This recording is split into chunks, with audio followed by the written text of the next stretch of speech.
want to remind all of us that 2023 is the year when South Africa holds the presidency, the Brics presidency. And what this translates into is South Africa hosting a number of Brics-related meetings, symposia, conferences, and academic forums. Hence, this group's debut conference is born out of a larger Brics Peace and Security project funded by the Department of Higher Education and Training through the National Institute for Humanities and Social Sciences. Hence, it is significant for South Africa to host this particular conference as part and for its Brics partners. COVID could be understood by many as probably heralding a new world order. This could be true if one considers how our lives have changed. Hence, the conceptualization of this transdisciplinary research germinates partly and is due partly to how we understand the world as we progress and move into a different space. Against this background, ladies and gentlemen, this roundtable conference converges diverse voices in the field of security, as you will get to experience for the duration of the conference. With that, I would like to extend my sincere gratitude to our distinguished speakers for joining us at this conference and for their commitment to promoting security in their respective countries.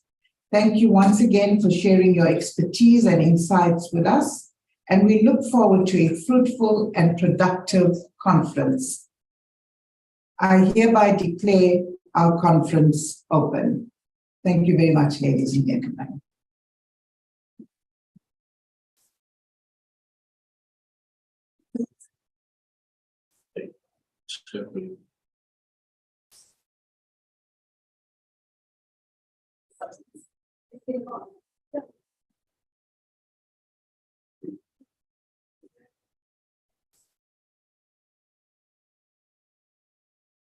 So, ladies and gentlemen, in the interest of time, and given that I've already outlined the purpose of our conference, I'm going to give an opportunity to our delegates to introduce themselves.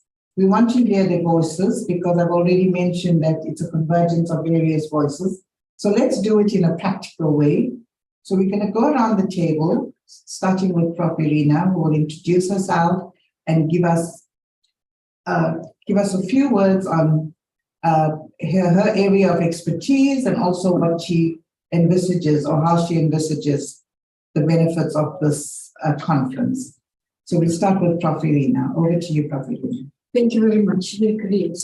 I'm very happy to meet you, and it's really very important that we meet in person, because the disaster that we had the previous year, or the previous 2 years, didn't give us such kind of an opportunity, because our personal meetings contribute greatly to the development of our research, to our relations, the relations of our countries, especially in the field of security, because we are all looking forward to developing our cooperation that certainly should be secure.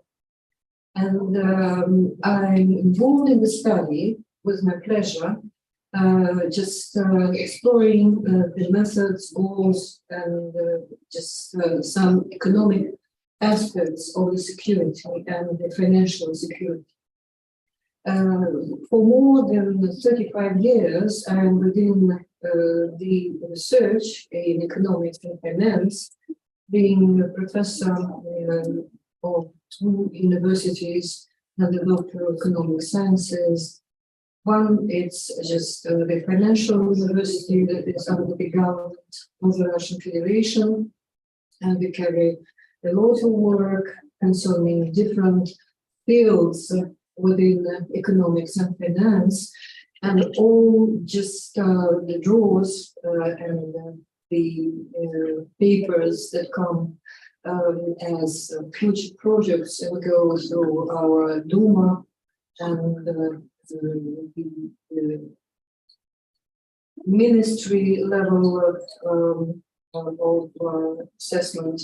They go through the financial university, through different departments, and I'm within the department actually of international economics and finance. And head of the chair, economics banking within GIMO, that is the university under the Ministry of Foreign Affairs of the Russian Federation. And I'm really happy to be a research director of the National Committee of Brics Research that is involved in think tanks activity in the name of the Russian government. And we are very happy just to study carefully and to take into consideration all those just initiatives that come from our member countries, and we try to put it in action. And my presentation, today's presentation is dedicated to our investment policy that certainly should be secure, because without investments, without funds, we cannot do anything, because any project should be funded. And there are a lot of different institutions with participation of our governments, and public-private cooperation really highly appreciated, especially just within such period of turbulence as we have at the moment, because there is a contradiction between the old and new world, between developed so-called and developing countries that really play a great role in the global economy. And the voices are very important and should be heard and taken into consideration by politicians. And within that period, we are just developing some projects that really need investments, the intergovernmental, international investments. And this activity is highly appreciated by all citizens of our countries, because our intention is just to make the lives of the citizens of Brics countries and developing countries who are just within the circle of our relations better, to improve their level of living and to make their lives secure. So the Brics investment policy in contemporary environment, it's not an easy question, but anyway, our countries try to solve it, because we are thinking about the secure cooperation and economic sustainable developments, as well as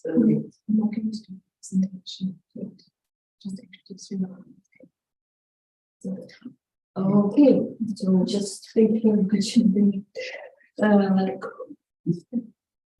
yeah. Thank you very much, Prof. Irina. It's my pleasure. Thank you very much. And that's really interesting, exciting, and I think very significant for the projects, the kind of experience you bring along. So our next speaker on the table is Professor Colleen Aldos, and she will now, I'll give her the opportunity to introduce herself. Thank you very much, Professor Gopal. I'm a healthcare scientist at the University of KwaZulu-Natal, and my job is in the School of Medical Science, School of Clinical Medicine, to promote research. But my particular interest is in evidence-based medicine. So all the research I do is going towards evidence-based medicine.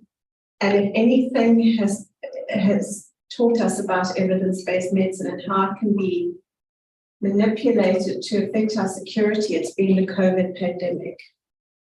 And I certainly believe that the last few years has opened up many people's eyes to how the international law can be manipulated for various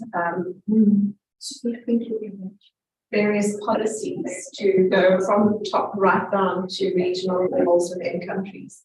So my interest is in evidence-based medicine, and it's through looking at some of the practices over the last 3 years that I've realized that we've got to move evidence-based medicine forward for the security of everybody on the globe, to educate people about what evidence-based medicine is, and to educate people to ask the questions. It's been very much a top-down approach, and everybody's just accepted what has been told to us, and there's been the creation of celebrity scientists. In fact, this week, a publication came out on the creation in different countries of celebrity scientists who became dictators almost of policies, and how for our own security, we've got to start questioning this practice and move forward in a way that we hold our thoughts dear and not allow them to be manipulated by others.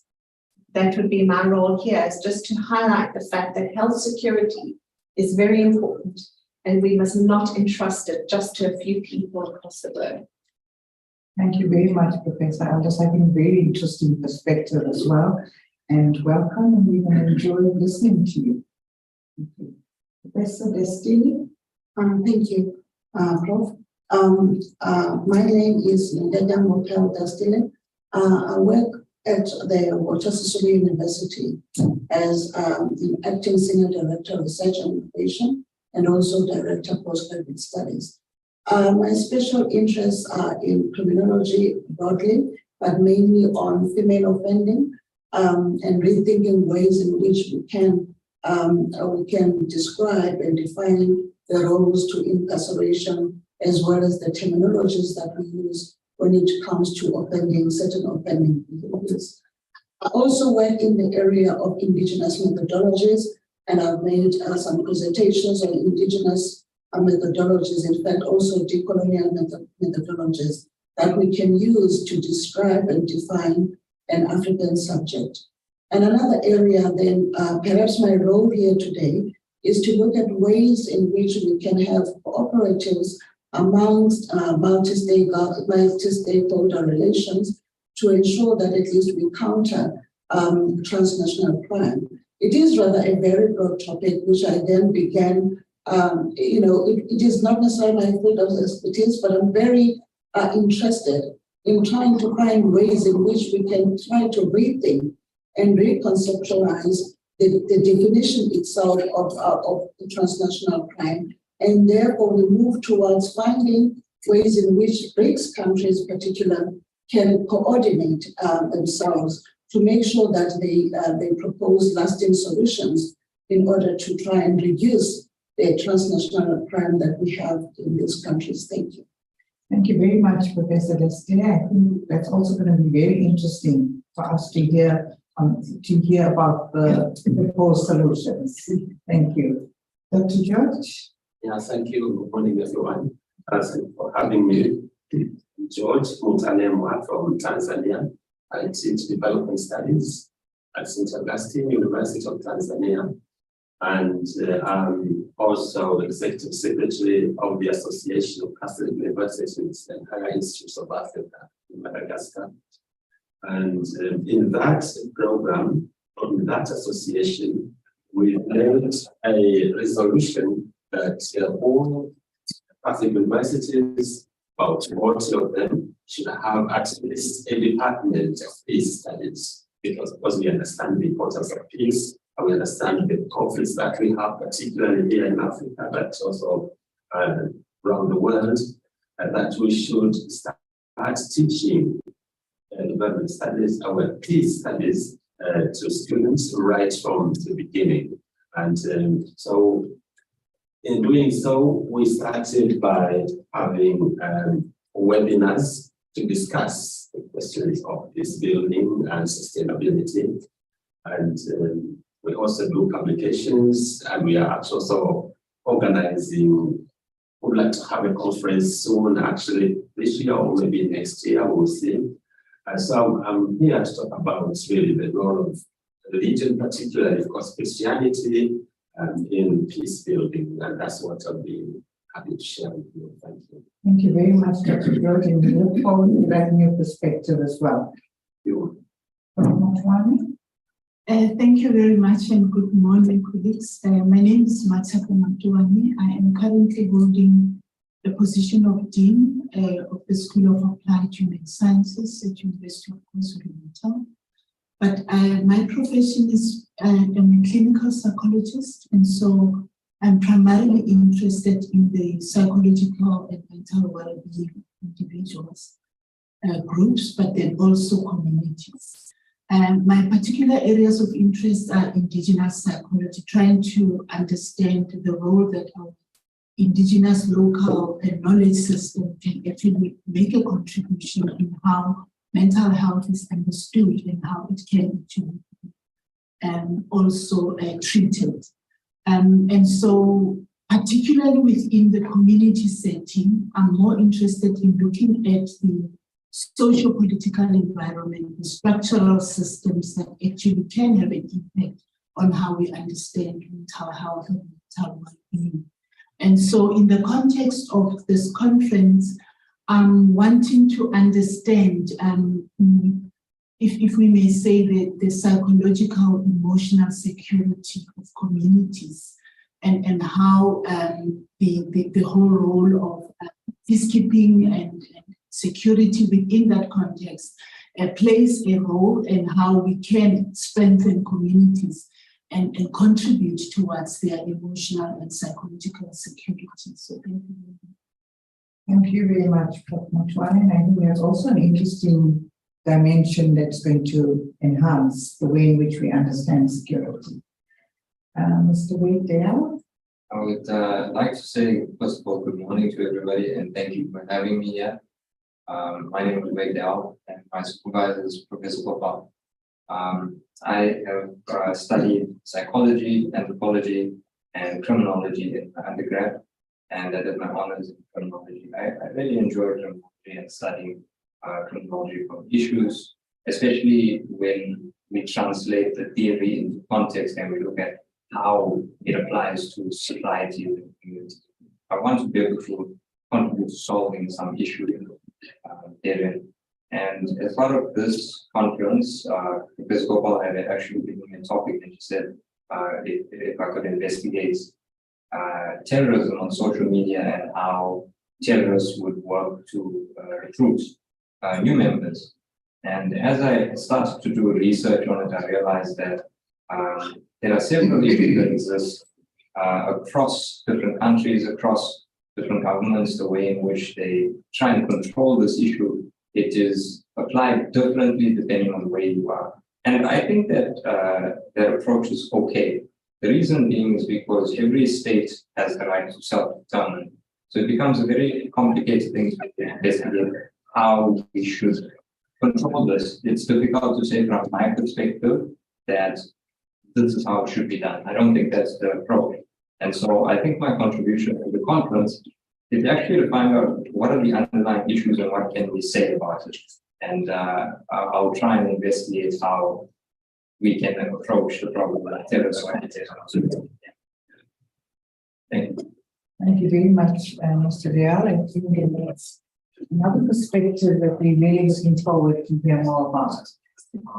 We now will allow Ms. Desire. Good morning. My name is Desire Shota. Papa is my son. So I'm a PhD candidate at the University of KwaZulu-Natal from the School of Management, IT, and Governance. So my specialization is in cybersecurity, because degree in IT, honors in IT, and also a master's in information security. So currently, the reason why I'm here to speak is because we often detach our virtual activities from our physical activities, forgetting that physical security is equally as important as virtual security. And most people don't connect it to economic loss. So every time you make a mistake, you lose something. It's a personal loss, it's a state loss, it's a national loss, and also global loss. So when you look at that perspective, people are the weakest link when it comes to cyber security. Whether you intentionally made a mistake or you made it out of ignorance is something most people don't think about. Although we have laws, regulations that are in there, but the greatest problem is compliance. A law can be effective, but do people comply? And if you do not comply, it will remain weak because it's meant to protect you. So if you're thinking about your physical security, you should think about your virtual security. For example, we are all in this room. Our devices have IP addresses, which are our virtual identity, but we don't think much about it. But easily, someone can link your IP address to the physical MAC address, which comes with each device. Manufacturers have MAC addresses. So once they can link it to you, then you can be identified. So even times when you leave your phone and you leave your Bluetooth on, your Bluetooth is pinging every available network, saying hello to them. So those are the kind of things that you look at. And in terms of the Brics nation, we have certain countries that have better cybersecurity implementation existing already. It can be better.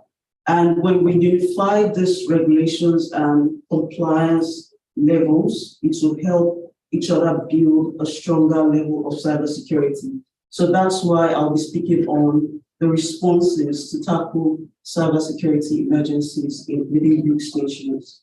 Thank you. Thank you very much, Rosario. I think everybody's going to be really interested in the cybersecurity. I'm not going to frighten too many of us. We now go over to Professor Björn Shekhar.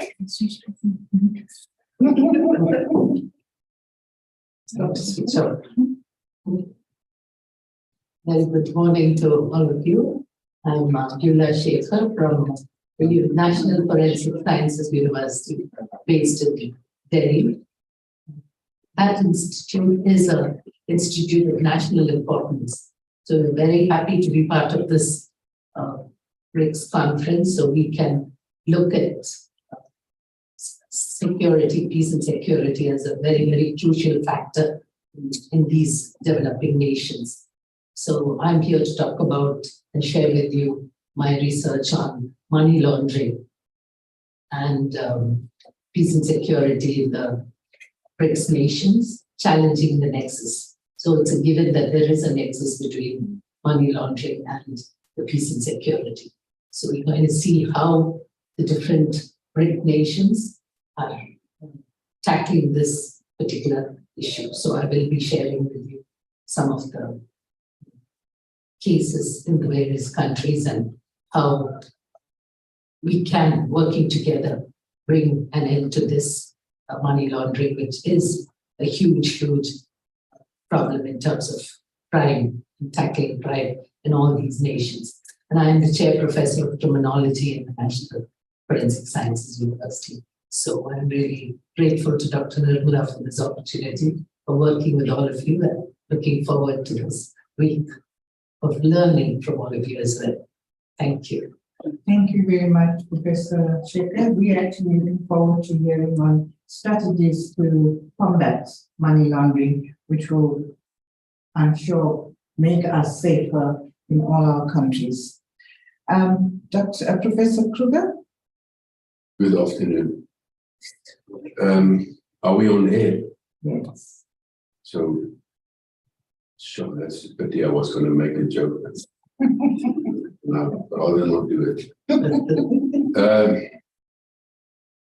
I was going to say, listen, we made drugs.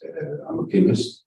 And then we worked with the psychologists and the economists to, the economists sell the drugs and the psychologists study the effect of the drugs and the criminologists as well. And now I hear we can even do money laundering as well, if you come in. But no, that's not what we really do.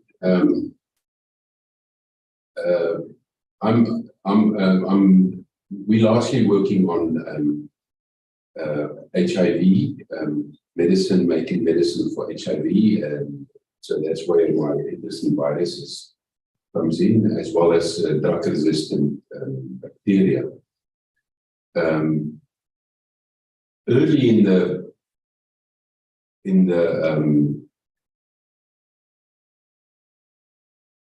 what you call it, COVID pandemic, I was attending a webinar where a very interesting uncle, Alan Savory, gave a talk about holistic management of the environment and farming.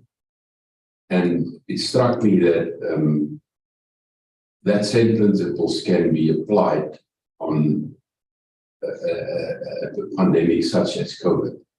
And at this stage, I contacted Nick Hudson, and I was going to put some study group together to look at the holistic management of a pandemic. I contacted various people, and you remember the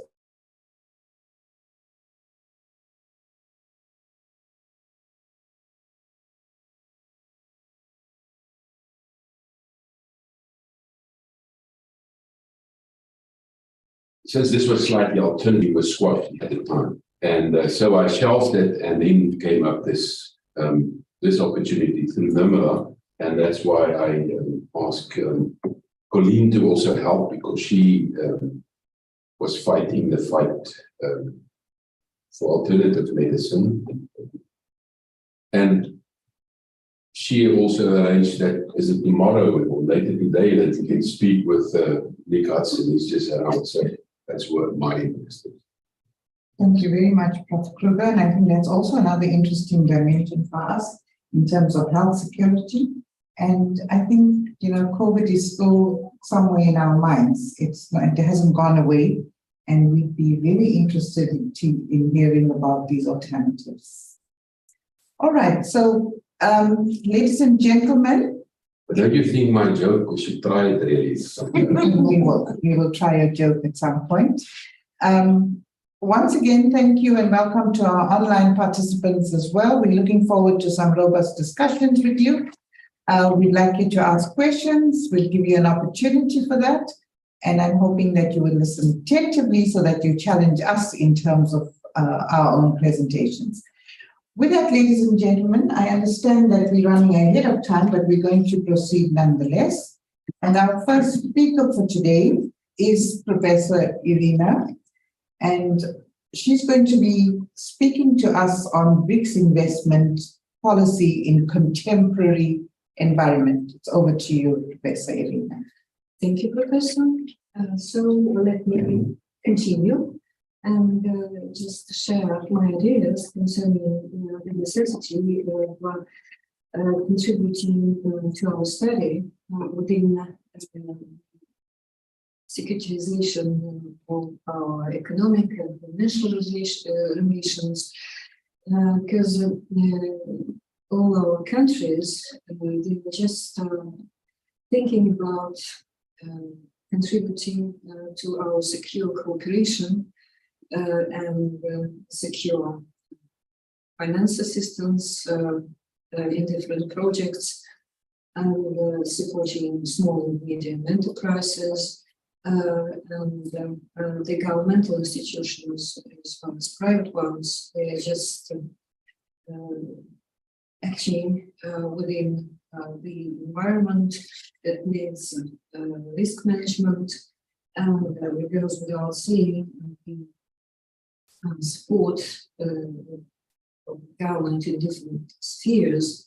A government that is really responsible for sustainable development, for solidarity, not only in countries, but also within the international environment.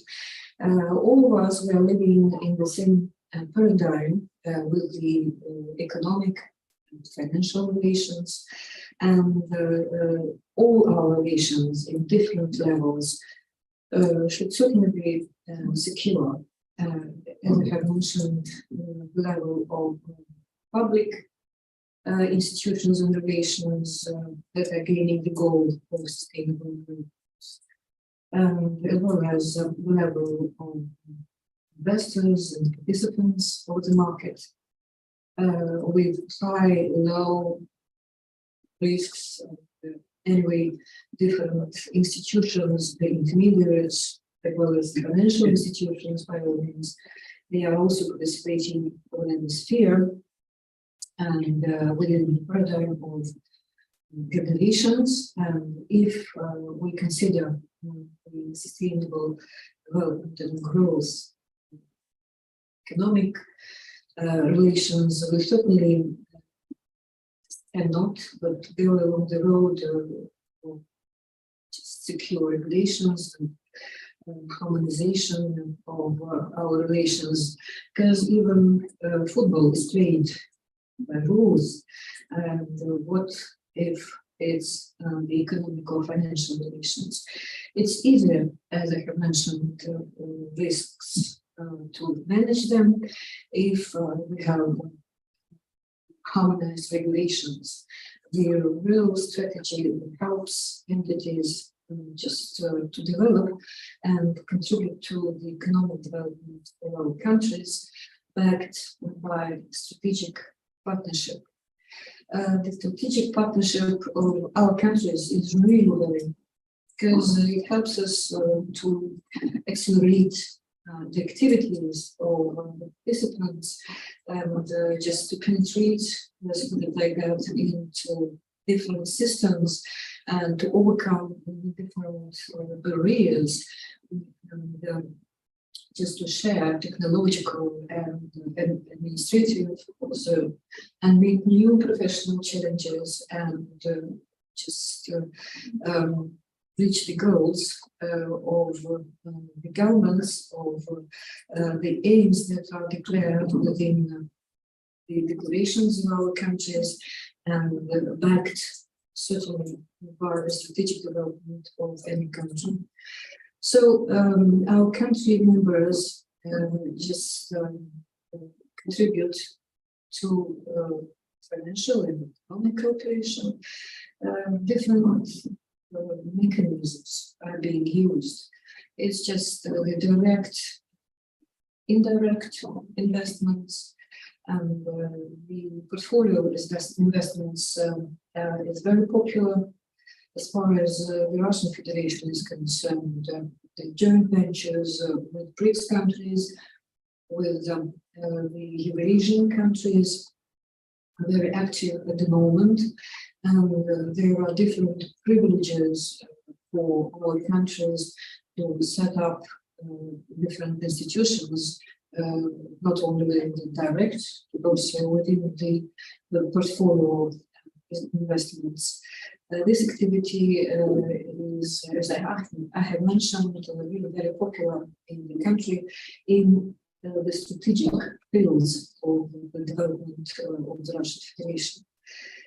Just in the Far East, as far as the direct investments are concerned, probably greenfield investments are supported by public institutions, just going from zero, with preferentials for the participants of such kind of institutions. Mergers and acquisitions is a very active period within our country, and there is the merge with institutions or mostly of the Eurasian Union.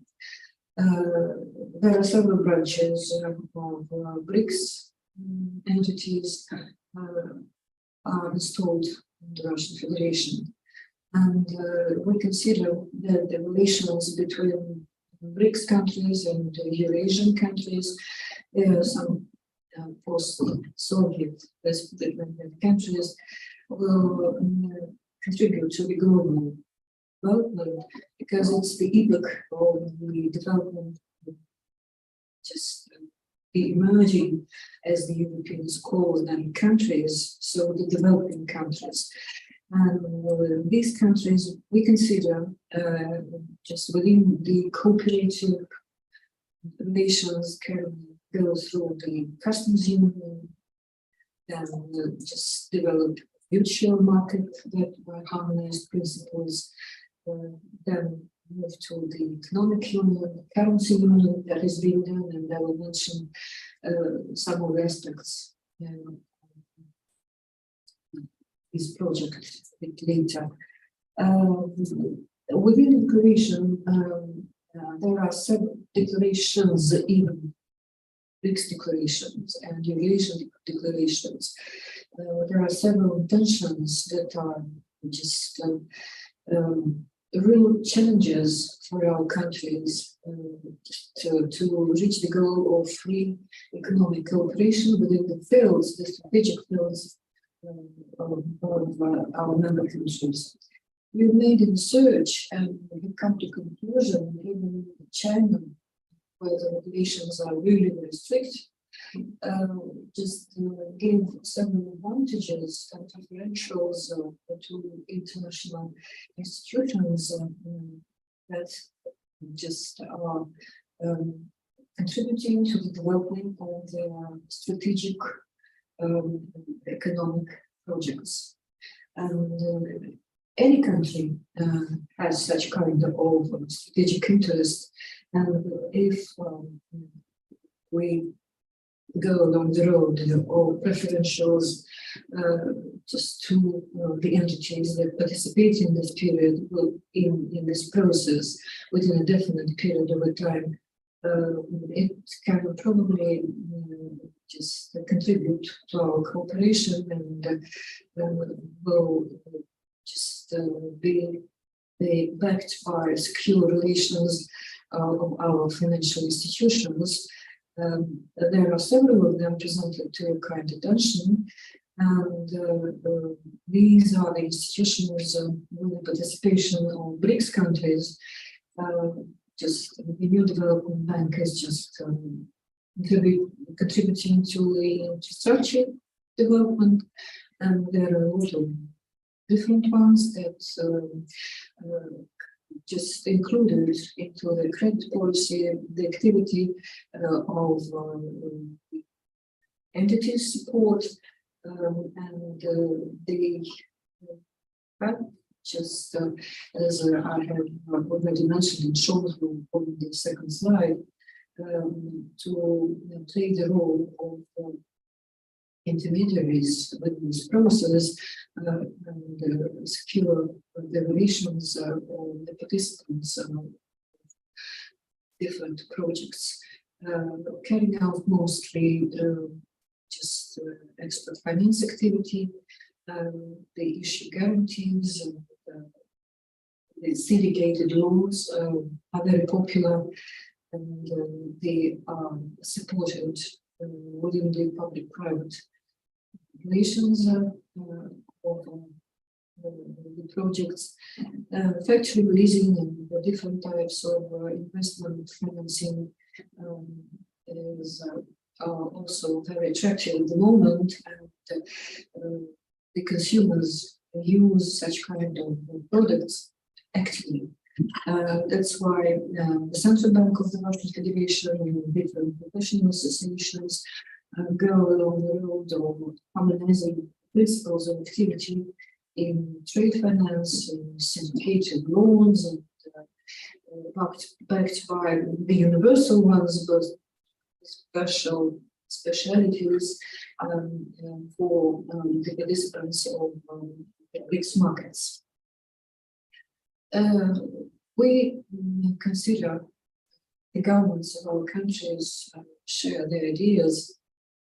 That's what I mean, for the necessity of putting into action the Brics Eurasian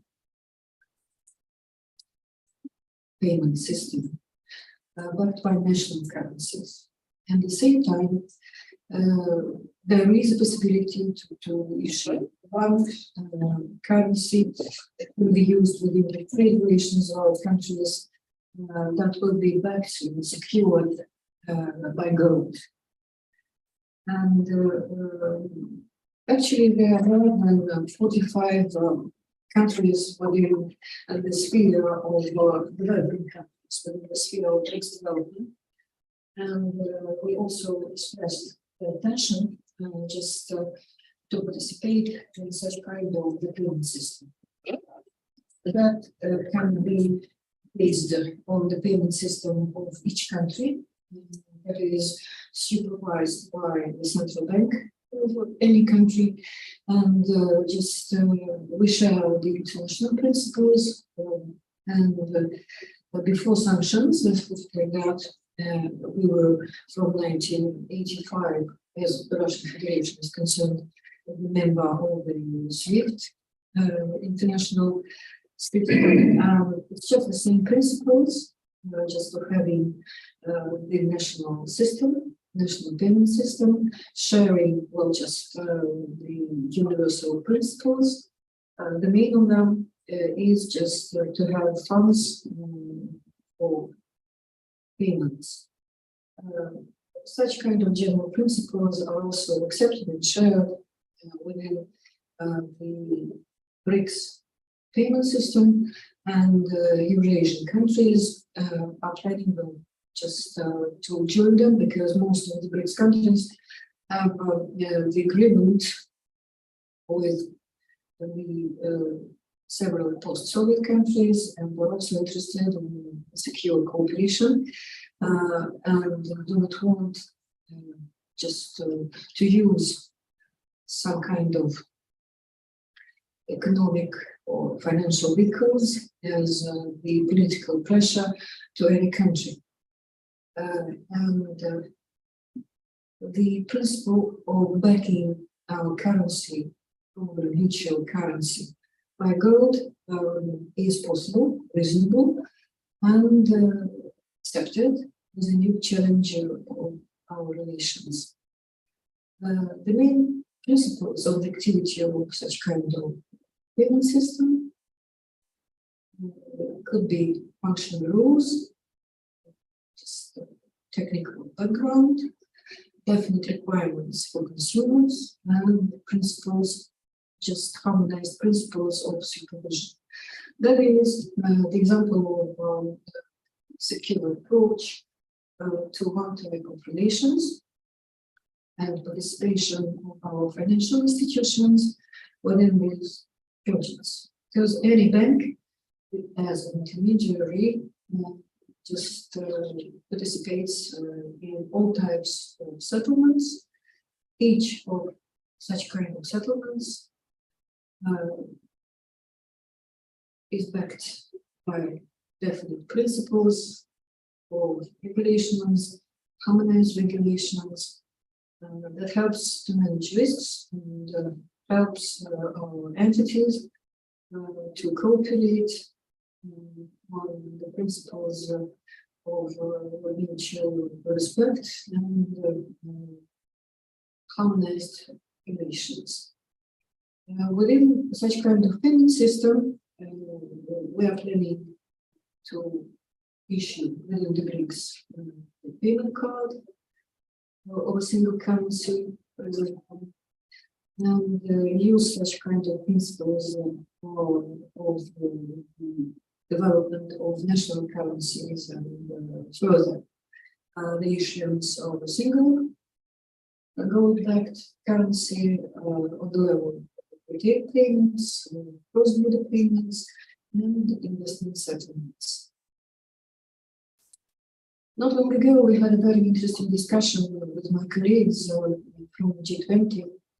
Despite of all political tension, they are really interested in development of our relations, because time will just probably pass, and sometime it will be the installment of our relations, and they are also interested in process of our introduction of national currencies. From one point of view, they're interested to participate. Some of the countries have expressed their idea to participate in such kind of systems. And from the other point, point of view, they are not afraid. They're a bit afraid that probably this system will just contribute to the change of the whole financial structure that exists at the moment. That is the problem of the International Monetary Fund.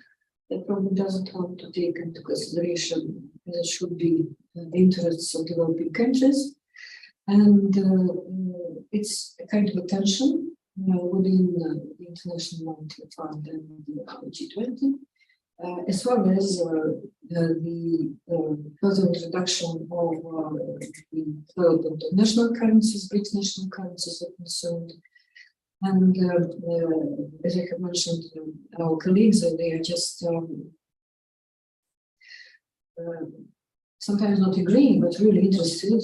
It's quite clear why they do not agree with all that, but interested in participating in this process.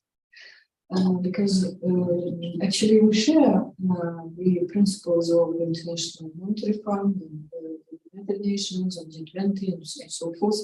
We share the principles because we are members, but we don't like the patience that is actually taking place. Probably it's the result of the concurrency between the developing countries and the old world, between the old world and new world countries. But the idea of the development of payment settlements in national currencies is challenging because all of us, we all have reliable economic and financial developments. The principles of an interest of any country or its strategic development. The national currencies are of economic demand, and there is a process that the national currency of each country, our Brics country, not speaking about the Eurasian Union, goes without saying, because it's more developed relationship. The national currency of our countries now play a role as a payment mechanism. It is used in various exchanges, the reserves of the central banks of our countries also have a definite amount in national currencies. So what we need, the certain improvement of legislation and harmonization of our relation in this field. I'm happy to mention that in 2017, there was an agreement between our Brics stock exchanges and the cross-listing national currencies has started, and the swaps are being done at the moment. And as you know from the international experience, swaps play a great role in economic development of any country as we support intergovernmental support of the entities. It gave, for example, a good possibility for Mongolia to solve the debt problems because China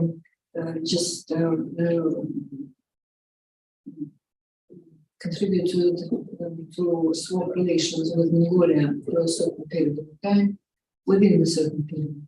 Actually, as far as we know, the debt problem for some countries is just a growing problem. The Russian Federation possesses huge funds, and there is no difficulty for the government, for the central bank, for the Ministry of Finance, to help the member countries to develop and through the mechanism of stock exchanges to help countries to develop, that is the secure mechanism that gives from one point of view the possibility for the country to develop, and from the other point of view just for any donor to see how the development is being done and what is being done in the interest of the nations, because within participation of such activity there are several positive results as for investors and for the recipients.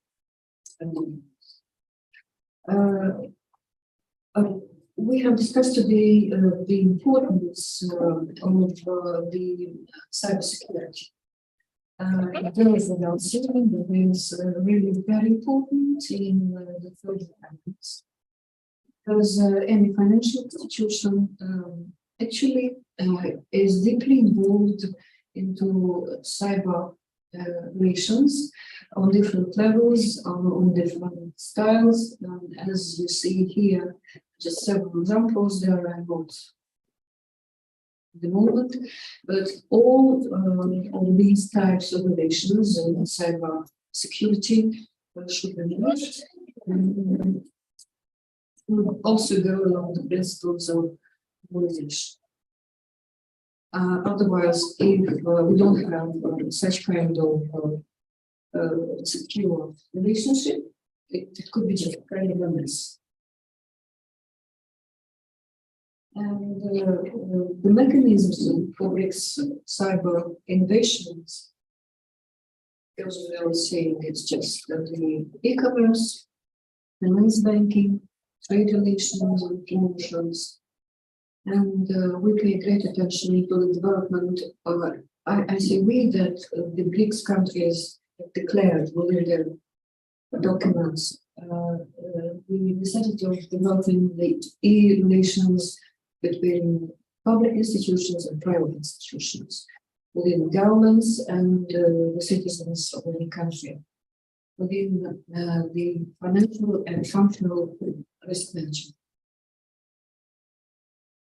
So, to go along this road, we should take into consideration that it should be a kind of a complex approach for market development and environment, for trade relations, operational procedures, financial activity, and supervision. That's what we are doing actually.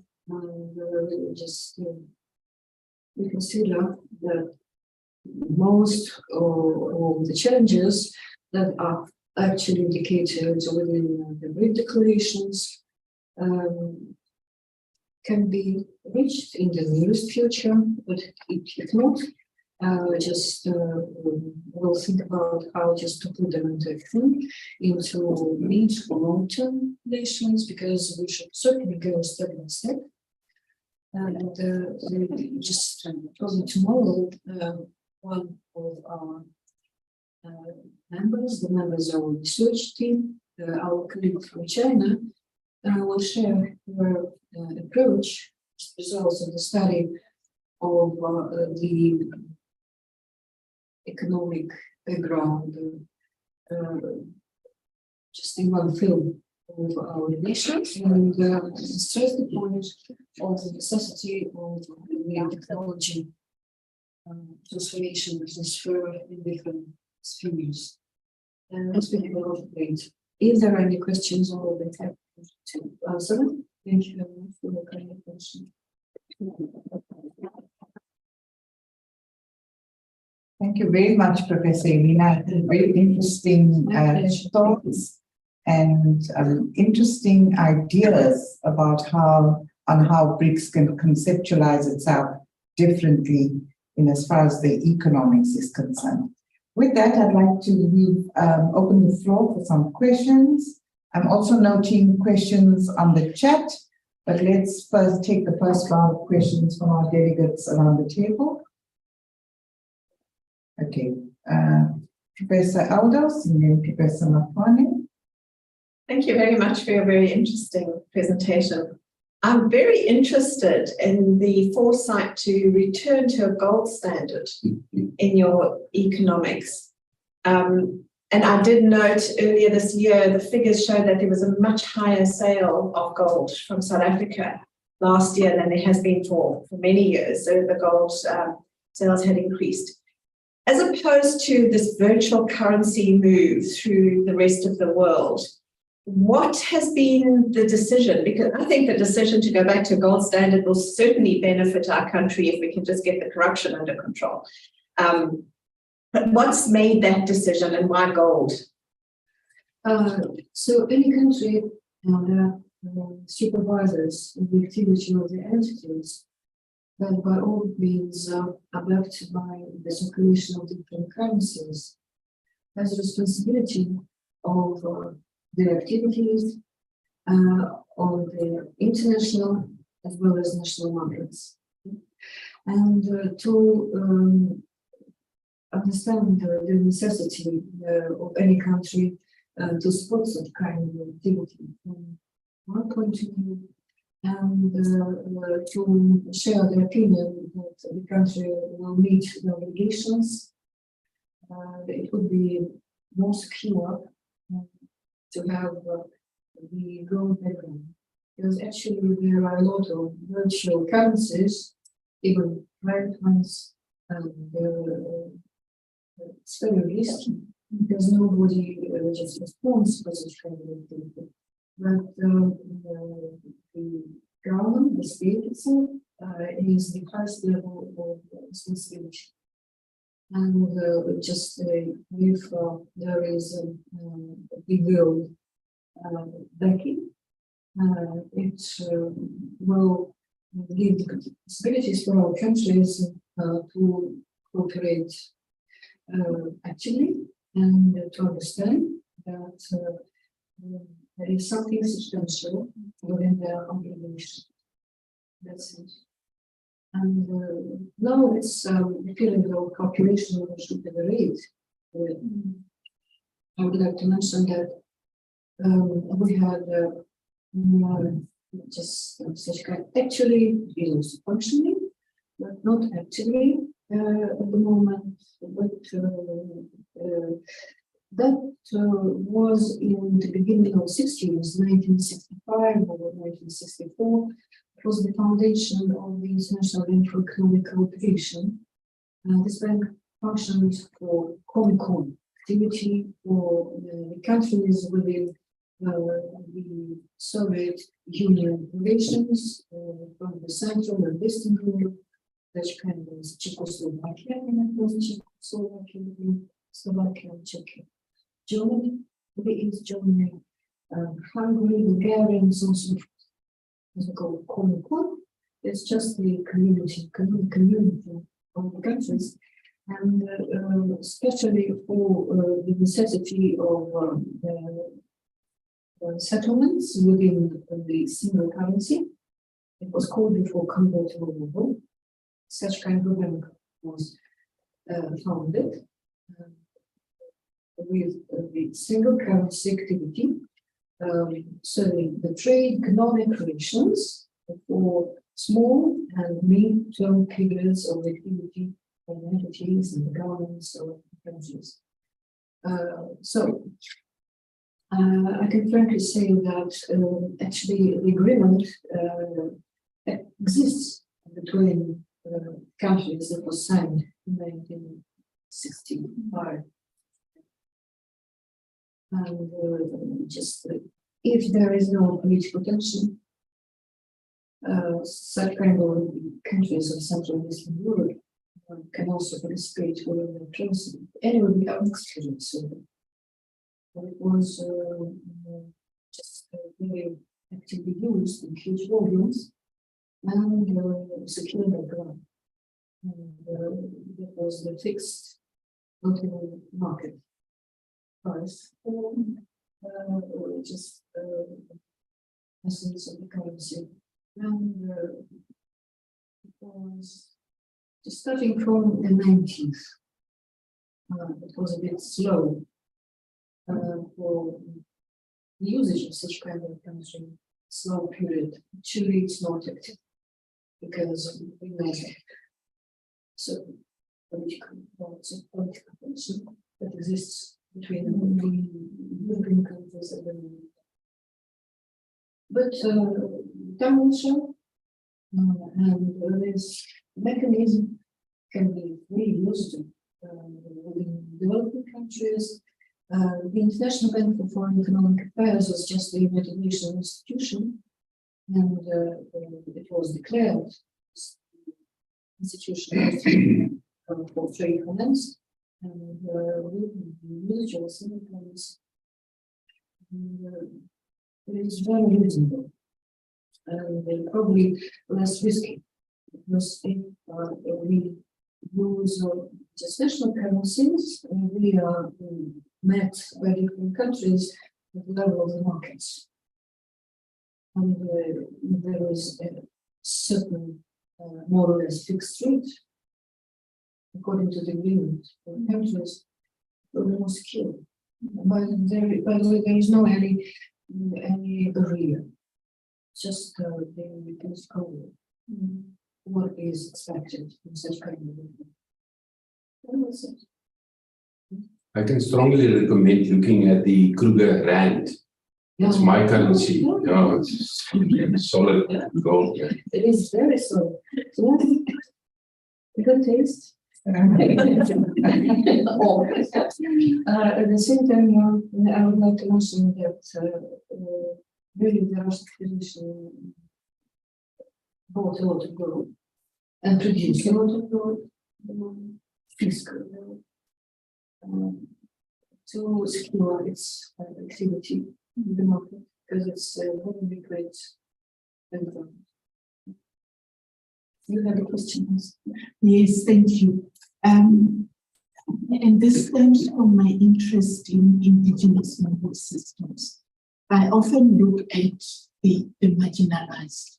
And as I was listening to presentations, I had two issues that I wanted to put on the table. The one has to do with, you made reference to public and private trading. And I sort of, in my mind, thought in our country, and I would imagine in other developing countries, there might be what we call informal trading, informal markets. And I wonder whether in this conceptualization, those were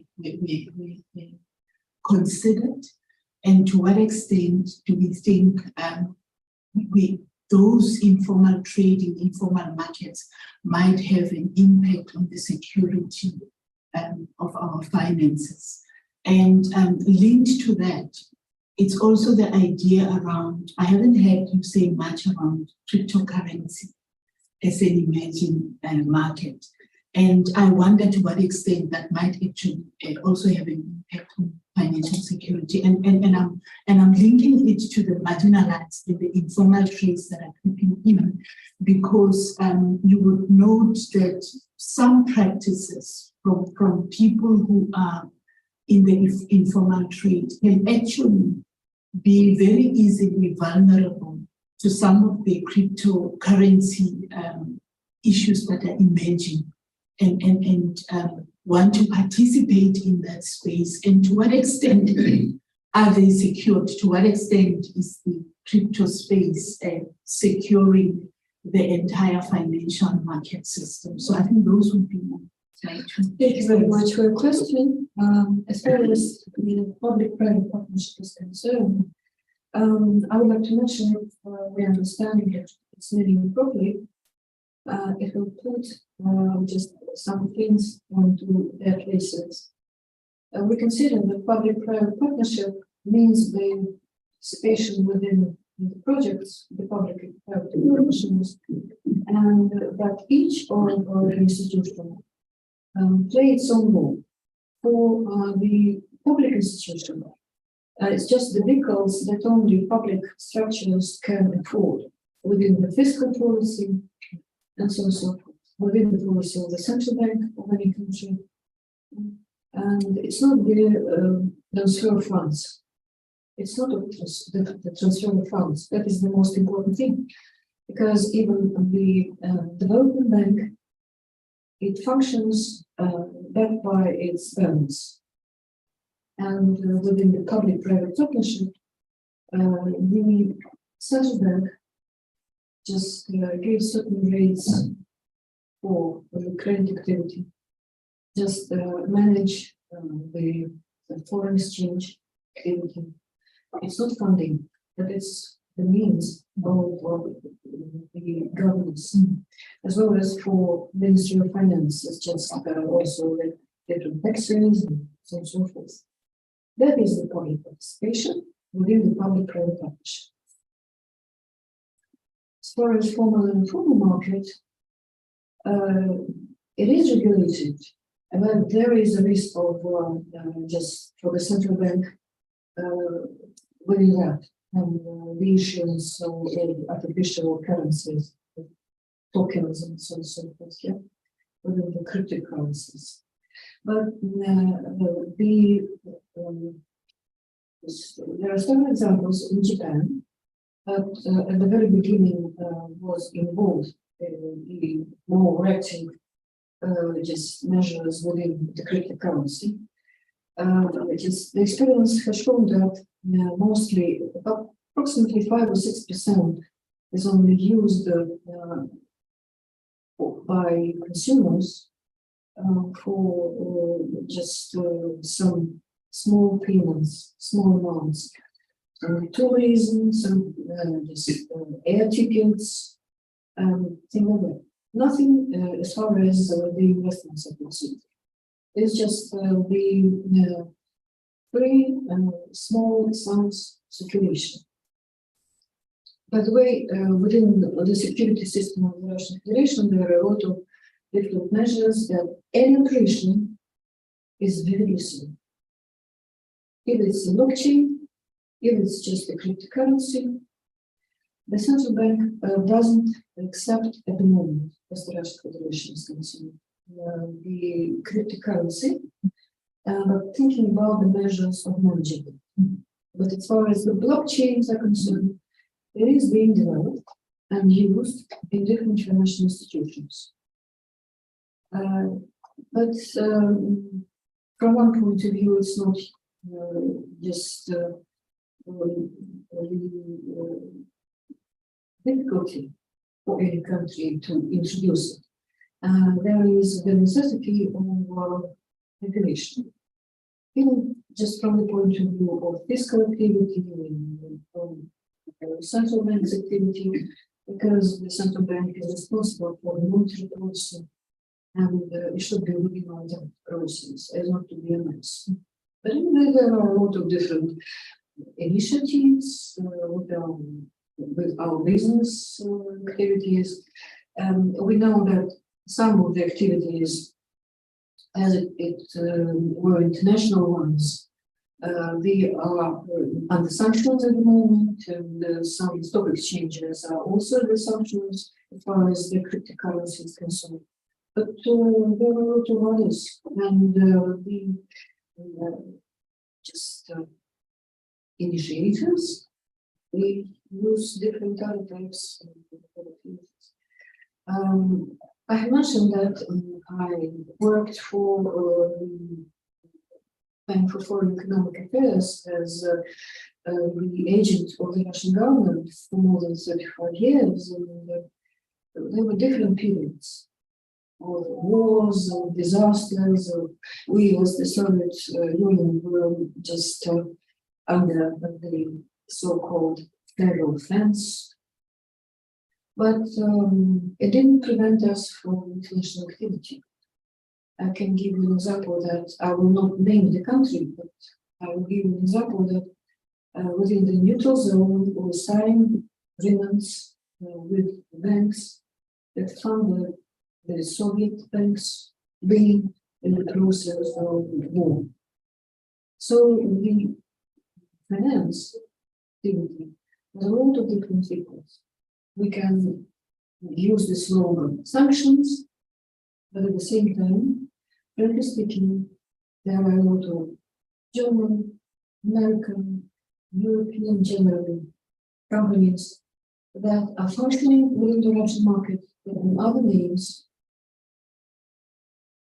where are probably the funds activity is transferred to another structure. It just shows that there is a different economic and financial interest for entities to find a way in. So it's a difficult period for the government, for the central bank, for the Russian Federation, for example, to speak about the Federation, to manage all that. But as we consider, we are really flexible. This is the goal. The goal is the level of living of people. That is the most important. If we go for international relations, we consider what are the interests of our countries, so what we should take into consideration. Otherwise, we cannot move together without any pressure.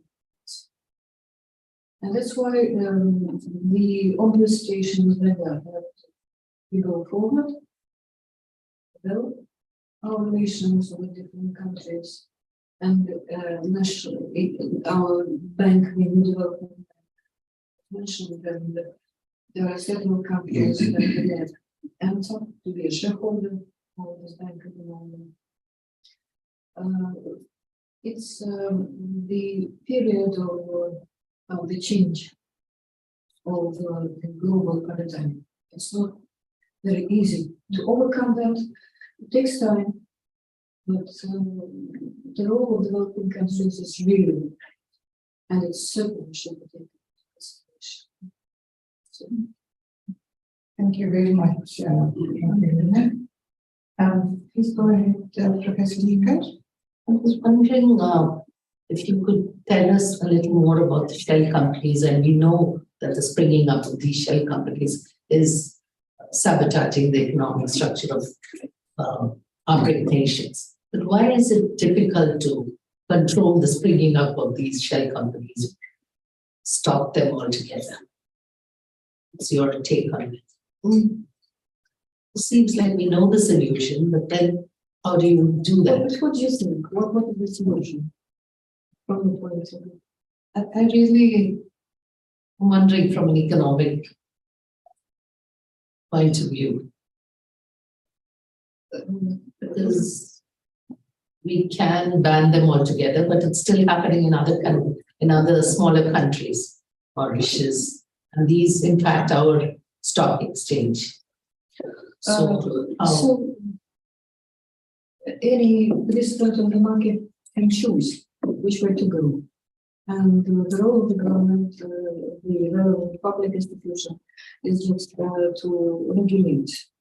If there is a drawback in regulation, or there is just some kind of internal interest, somebody is not yet taken into consideration by the relevant institution.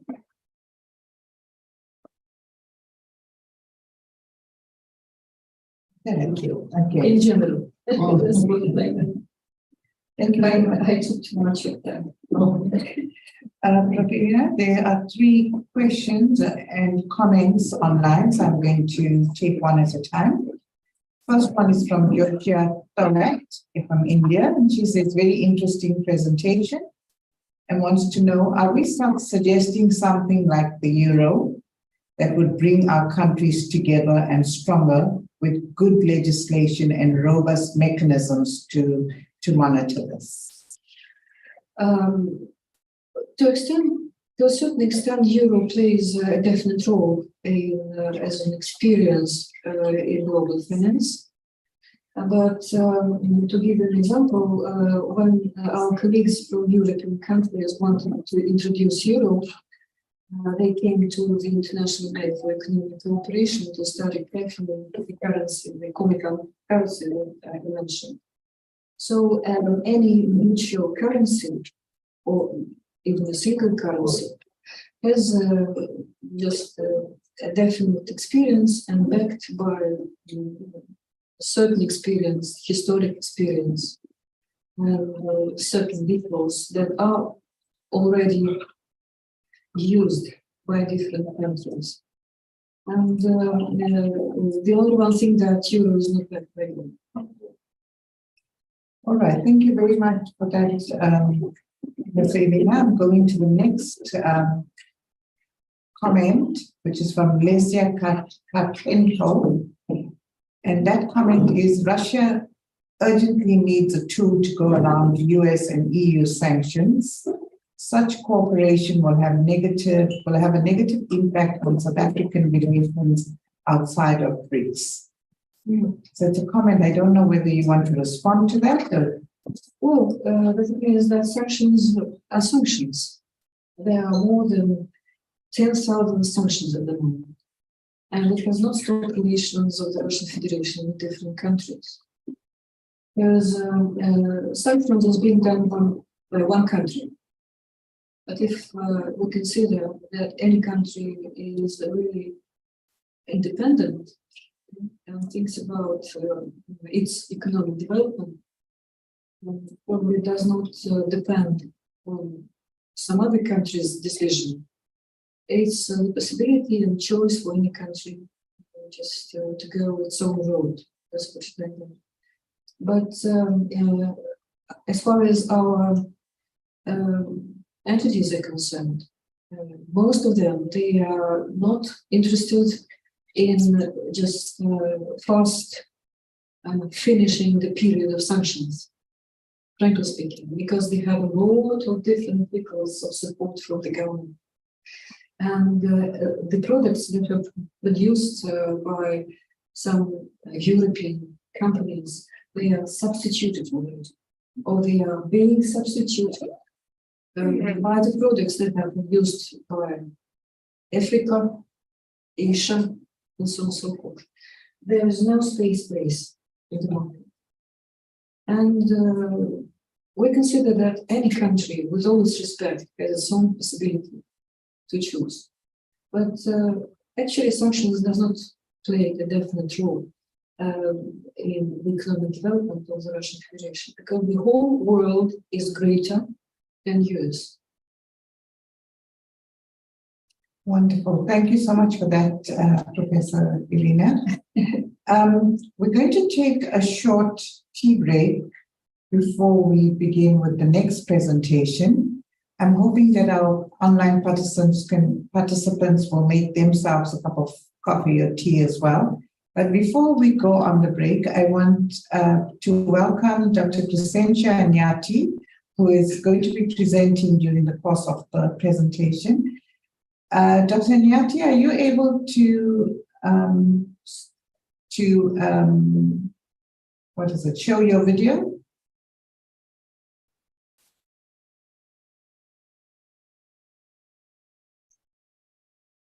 All right, I don't think that's possible for now, but after the tea break, I will speak with the IT personnel on site and we'll give you an opportunity. So ladies and gentlemen, let us adjourn for a half an hour coffee break. We will be back at 5 minutes to 11. Thank you very much. Thank you.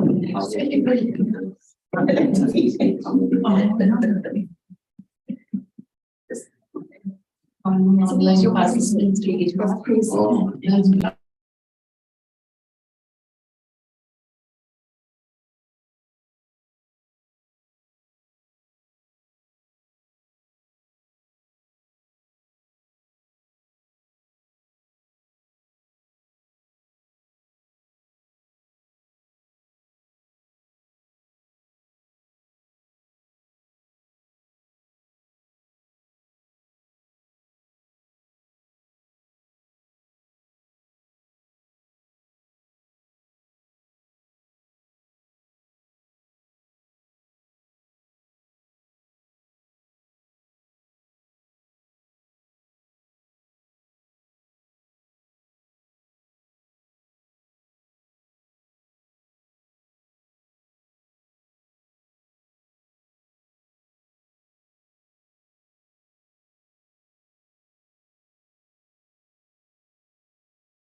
Ladies and gentlemen, thank you very much for the patience.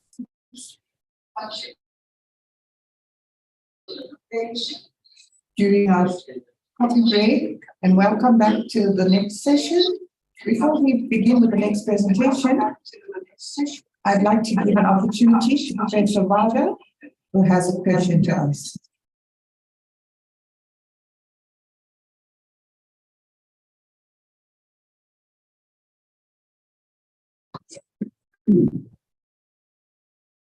Please go ahead with your question, Professor Vada. Good morning, thank you for asking me to speak. I'm honored. I hope you all can hear me clearly, but I can't hear the track too clearly. Maybe my ears are getting but I've raised a couple of questions which perhaps could be discussed by the panel of experts based on my interactions with foreign medical graduates who have gone over to different parts of the Brics consortium, as it were, and they have problems. So what the problems are, firstly, when they come back, we have tremendous challenges registering them with the local Health Professional Council of South Africa. And it is imperative that if you send students, our South African citizens abroad, for whatever reason, to train in whichever discipline we feel it is necessary, then I think it is mandatory on government to then look at mechanisms to ensure that these students who are trained abroad are then accredited by South African regulatory authorities, and they don't create impediments at various levels, which I've seen in the past. And I've even seen cases ending up in the Supreme Court of South Africa, where there are impediments put on by various regulatory authorities, and it makes it impossible for a South African student who has studied abroad, especially in medicine or healthcare professions, to get registration here locally. So I think that is something we need to discuss. And since it's an interdisciplinary conference, a multidisciplinary conference, I think this should be tackled at a university level with the HPCSA, who has members on its board who are academic staff at different tertiary institutes in South Africa. So that's the first problem, which I think we should reach some resolution at the end of this conference in a few days' time. Second problem I have is that there are reports of alleged discrimination, harassment. Even some students have died mysteriously abroad, and there's no closure as to what really is going on. So, and it's important that we as parents or grandparents in that case take some initiative to tackle these issues rather than leaving it to the authorities to find out what's going on. And there should be a protocol in place to ensure that such sort of discrimination, harassment, and sort of mysteriously reported deaths of students who are studying abroad should be fully investigated, and we should have a dossier of that, and somebody should be in charge of that at the universities. The third problem I have is, thank you. The third question I have is, you recall that UKZN or the government sent a large dispatch contingency of students to Cuba, and both academically and emotionally and financially, it was a total disaster. We at UKZN, Nelson R. Mandela School of Medicine, were then burdened, in inverted commas, to train the students who were incompletely trained and sort of process them through to the community, so they are now fully registrable, competent, and empowered doctors. We don't want these sort of scenarios to happen, and I think it's important that these issues need to be discussed at these Brics meetings that you are holding today and tomorrow and for the next couple of days. So thank you for that. Then there's another problem as well. You find that students go abroad, they become romantically involved, And then there are a whole lot of other range of issues, cultural issues, religious issues, family feuds, and there are a whole range of issues associated with that. So I think we should get the psychology department on board to ensure that there's adequate support coming from the tertiary institutes, because here we are discussing these issues, and I think these are important issues. And the fourth problem is, remember, our rand is depreciating at a rapid rate for various reasons, which is not this forum to discuss. And it is prohibitively expensive for students to go abroad and train there. It's drain on the financial capabilities and reserves of the parents and individuals and sponsors and companies as well. And sometimes all this comes to naught. Now, previously it was okay, but now with the rand depreciating and crashing, I think it's going to be a problem. And with the economic constraints that we are facing, it's going to be a real problem. So if you're discussing education, apart from import of fuel and gas and so on, from the Brics countries, I think education itself should be put at the foremost, because we are failing to support our young students, our future leaders in this initiative. We send them abroad, but there's no proper mechanisms to support them when they are there. Neither are there support mechanisms upon their return. Thank you. I think I've spoken enough. As I mentioned, if any member likes to contact me directly because they don't want to talk in public for upsetting some individuals or some institutes, then they're welcome to contact me on my email or my mobile number. Thank you. Thank you, Professor Gopal.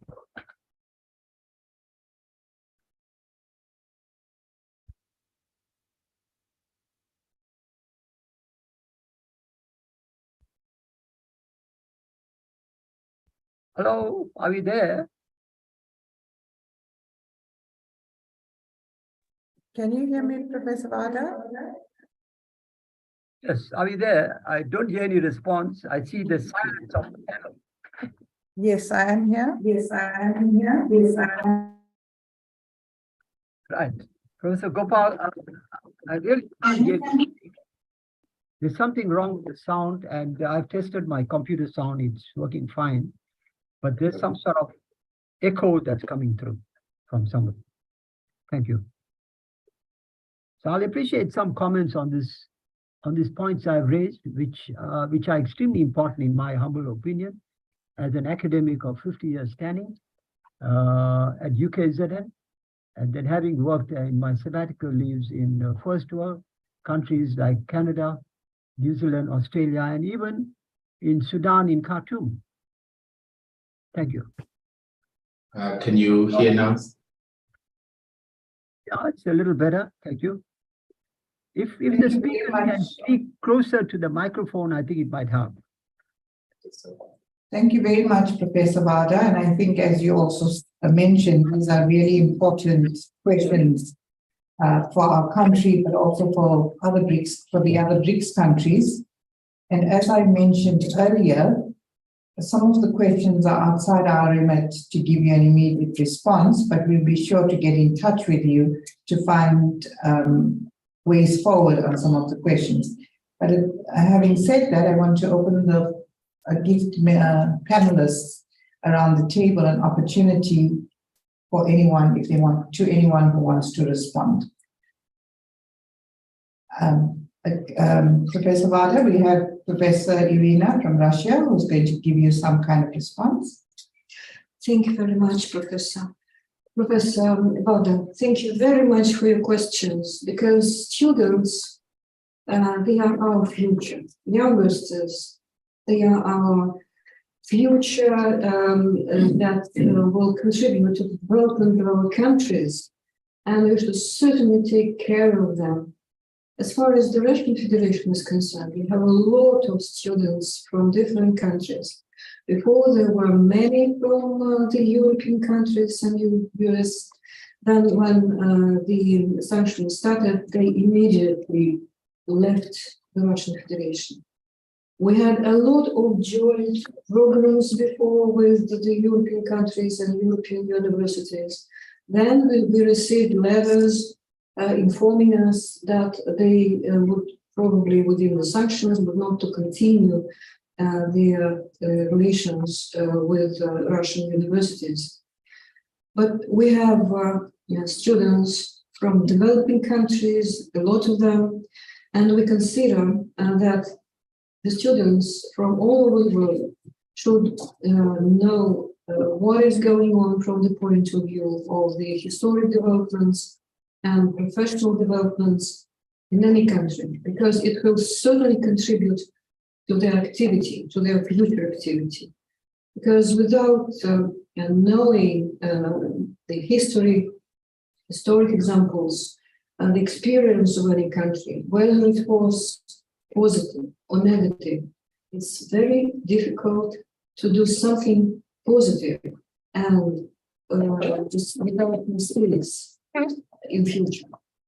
So the beginning is always difficult. Sometimes our youngsters, when they start their careers, they make mistakes. It is quite clear, and they study from their mistakes. But if we do not give them an opportunity to have the experience, the European and American experience, it will bring more difficulties for their activities in future. We have deep respect for our students from Cuba, Syria, African countries, Asia.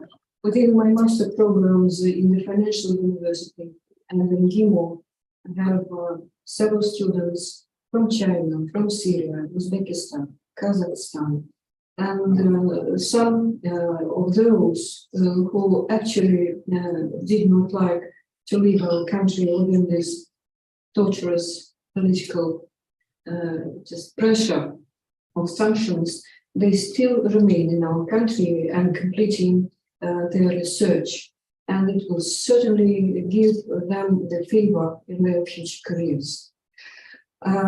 Your proposal concerning some kind of the declaration for our meeting is really highly appreciated, because South Africa is the chair of Brics at the moment, and each of us, of the members of our research team, has something to contribute to our general declaration to the members of the state, to Brics think tanks. We can do that just to forward it to think tanks, and judging from the part of our research that we have completed, to suggest something to put into declaration, to consider the think tanks of Brics countries, to put something concerning the necessity of securitization of our relations into declarations, into Brics declarations.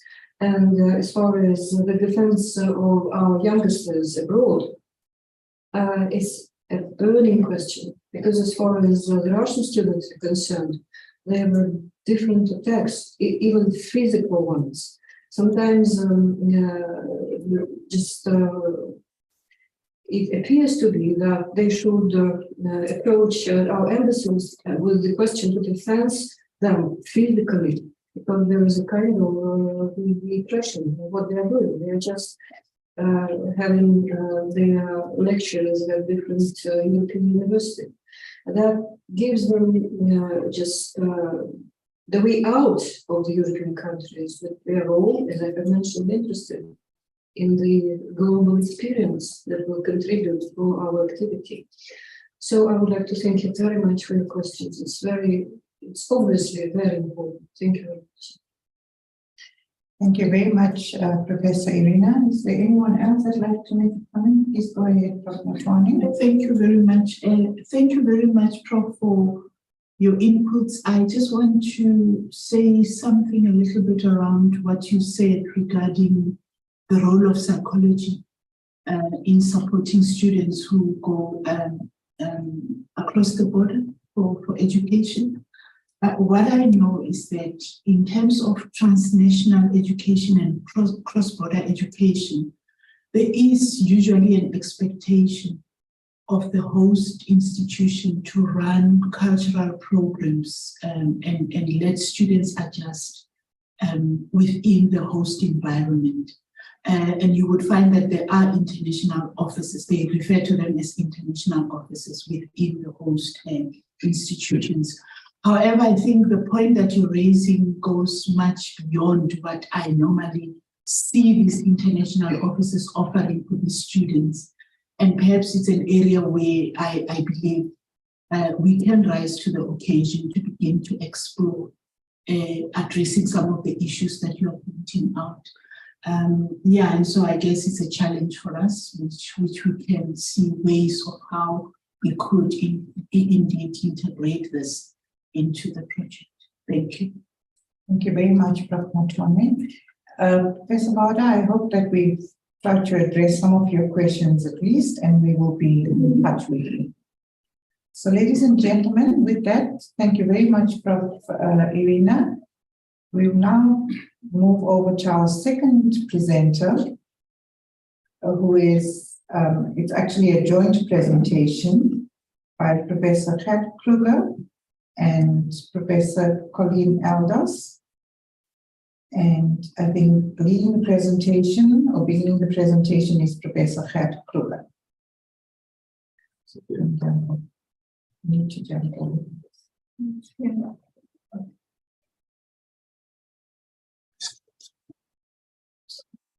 Yes.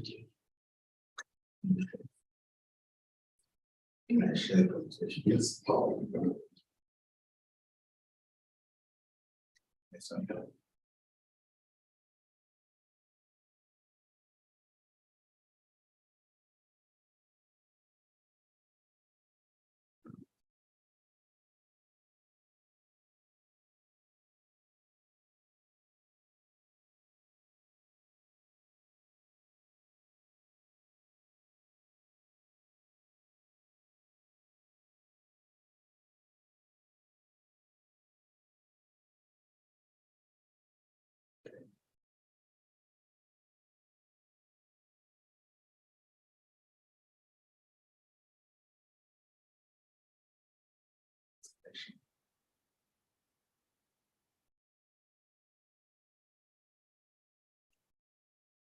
I'm sure we can speak to the slides without the presentation.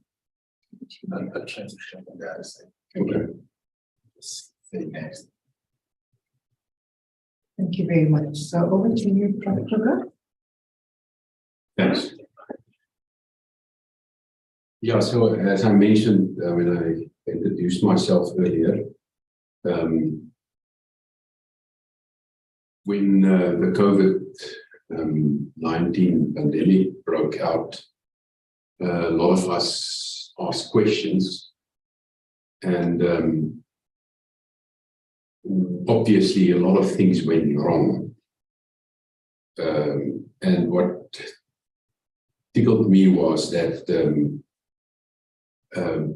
webinar that Alan Xavier, I call him Uncle Alan, presented to us. According to him, all institutions suffer from some serious drawbacks. And the problem is when a problem appears, we use institutions to tackle the problems. And but we need to recognize that there are serious flaws in institutions. Although institutions consist of humans, the moment it becomes an institution, it ceases to be human. Important failure is then that they lost or lose common sense. And to give you an example that he used, everybody knows that for instance, in Brazil, that food is important for the whole world. But when there's excess sugar, they convert the not even in Brazil, in South Africa as well. They convert excess food into biodiesel. And that doesn't make actually sense. if there's a food shortage, how can you convert food into fuel? And that's an example of how an institution lose common sense. So common sense tells us if we want to neutralize a problem, we need to remove the cause of the problem. Now, the other problem of institutions is that we like to use reductionist models to solve these problems. In the case of the pandemic, they focus solely on the virus and finding a vaccination to combat the pathogen. And that was the solution. Simplified solution. They excluded all other alternative ways to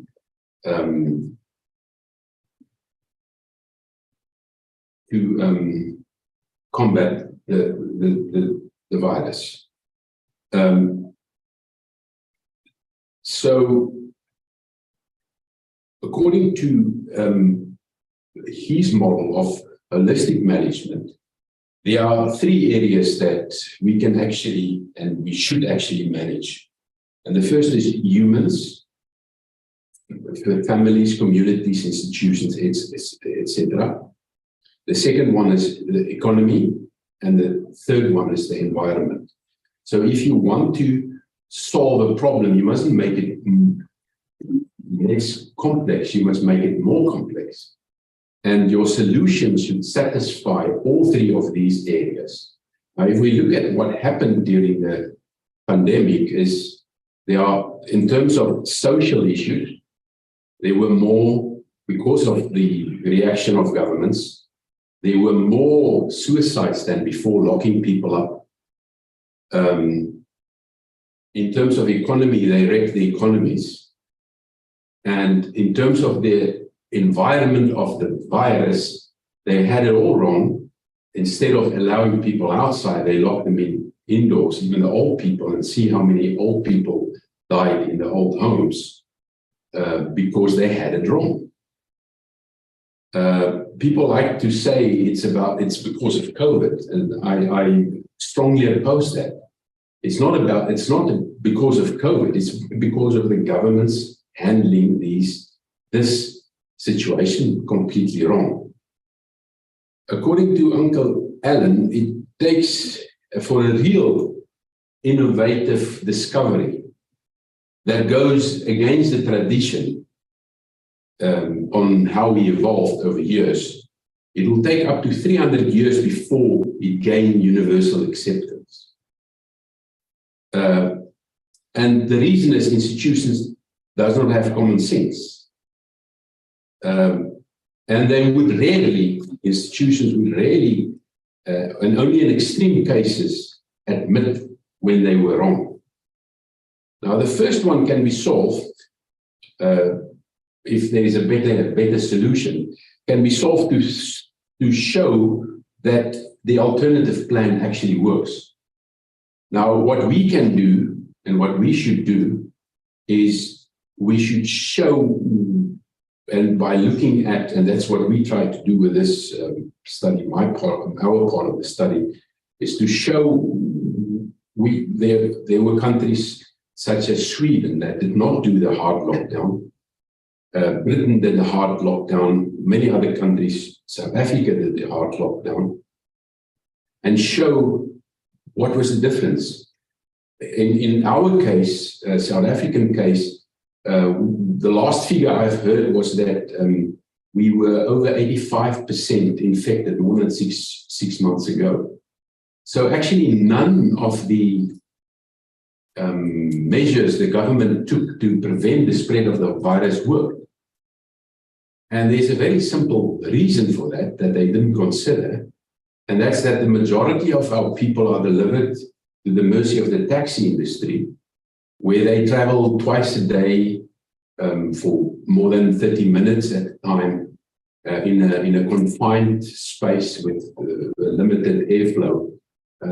such a taxi is actually can be seen as a virus incubator. And so the virus spread in South Africa under the bigger part of our population uncontrollably. So there was no reason to kill the economy and starve people because of stupid political decisions. We had right at the beginning a God-sent experiment that should have opened the eyes of the decision makers.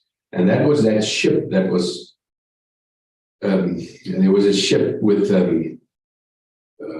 what you call it, a holiday ship, where it was the COVID broke out in a huge manner in that ship. And for 2 months, nobody wanted to accept the ship in the harbors. And in that ship, everybody, at that stage, we didn't know it was an airborne disease. They didn't know that yet. But we know soon afterwards, we knew that. And only, less than 15% of those, let me go back first. Everybody in that confined ship were exposed to the virus. And less than 15% showed symptoms. And so we already then knew that locking down 85% of the population who will never show symptoms is not a common sense solution.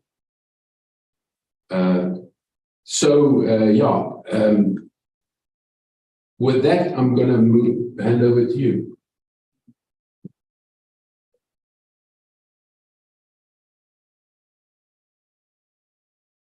I'm just going to continue on what Hart has spoken about.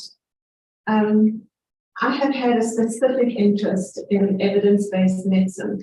And from the beginning of the COVID pandemic, I got a feeling that evidence-based medicine had been hijacked and had been used as a marketing tool to drive certain therapeutic agendas.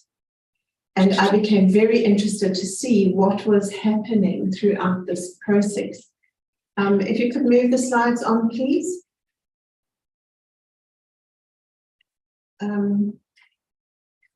Okay, I think you should just go back one, if it's possible. It's not changed, yeah. Yeah. Okay. Another one, if you can go back another one, please. Yeah. And right in the beginning, as I was looking at people saying things publicly, like in South Africa, our regulatory body spoke about a drug that had been used by many people in the first year of the pandemic across the globe.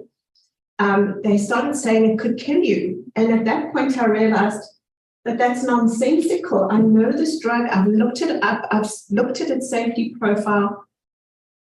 You cannot even commit suicide with it like you can with aspirin. It's a very, very safe drug. It won its discoverers a Nobel Award, and in the announcement by the Nobel Committee, the safety of this drug had been highlighted. And so I started looking at what people were saying, and it just didn't make sense. And then I realized that what had happened was evidence-based medicine had been hijacked. Now, the word evidence-based medicine was only created in the early 90s by the father of evidence-based medicine, David Sackett, who was a Canadian, and his student, Gordon Guyatt. And what they were trying to do, well, what David Sackett was trying to do through the 80s into the 90s, or probably even earlier, was to say to medical students and teach at the bedside that don't take for granted what your professor or textbook says. There are continual advances in medicine. Go and have a look at the latest advances in medicine. And people were appreciative of that, and then somehow it became mathematical. Statistics that were designed for factories started to come in.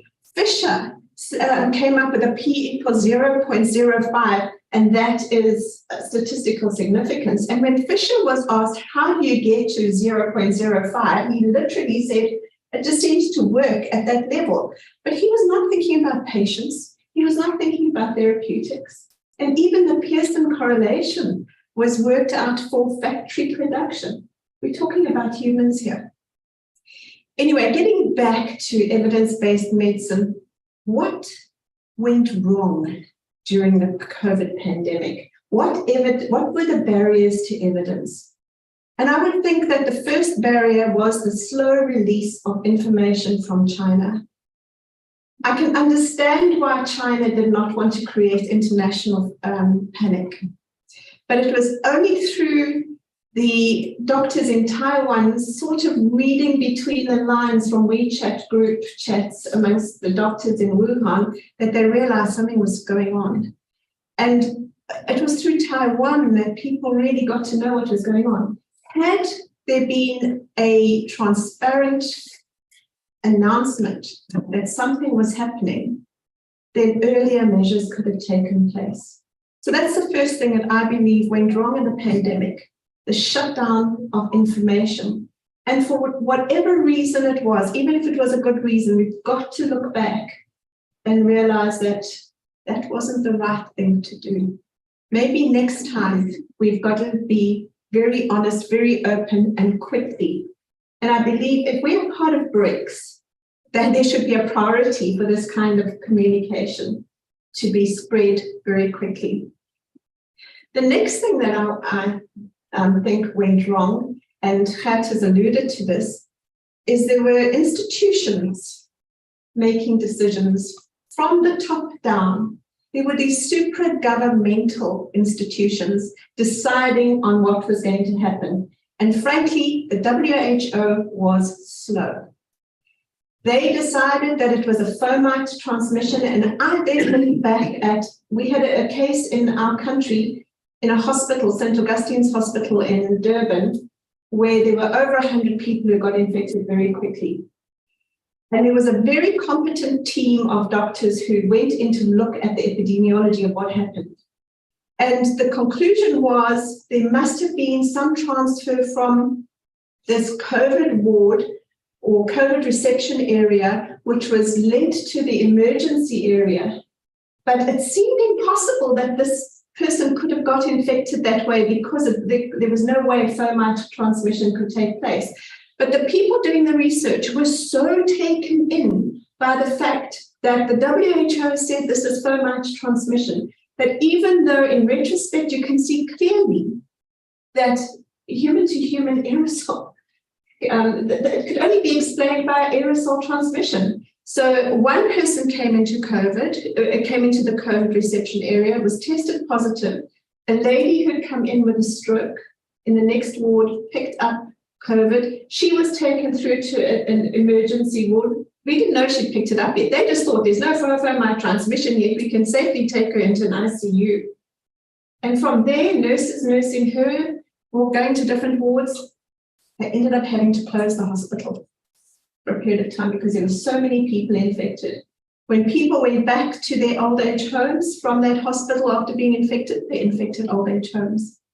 So even early on, people, if they'd used their common sense and decided to challenge the narrative from institutions, we might have been able to explain and say, hang on, it's not only fomite, there's something else to this. We could have been doing that in South Africa. We could have then been transferring this kind of information to you. The next thing that went wrong is I believe that local authorities were too uniform in their makeup. We had an MAC that was made up only of clinicians. And clinicians all trained in the same way. And I'm going to use this word possibly inappropriately, but a monotheistic approach to looking at how to address this. There were no lawyers.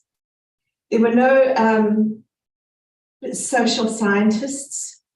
There were no chemists. There were no scientists who are not clinicians on the MAC. But there were these doctors who had turned into celebrity scientists, and whatever they said was going to count. No economists as well. And there were no economists. There was not a diversity of thinkers on this particular think tank that took our country down the road. And I certainly believe we have to decide that in the next pandemic, diversity of thought is the most important thing to consider when you create an institution, because the MAC became an institution. And the danger of this has come out, and I believe that the next few years is going to see a lot of research on every aspect of this pandemic coming out. But one paper that came out of Stellenbosch University with many other authors on very recently was on the problem of celebrity scientists. They call them pandemic icons. And every country had one. And whatever they said, the president even believed without question. And I do not believe we should ever allow that to happen again. We need spokespeople who represent broad thinking, not just a medical thinking that could be very often determined by funding. Let's face it, that happens. Then in South Africa, I'm not sure about what happened in the other Brics countries, we had a non-scientific response to certain bans. There was some rationale, but it was not scientific. Stop smoking. I mean, we had one of our ministers saying that people sharing cigarettes is going to spread COVID.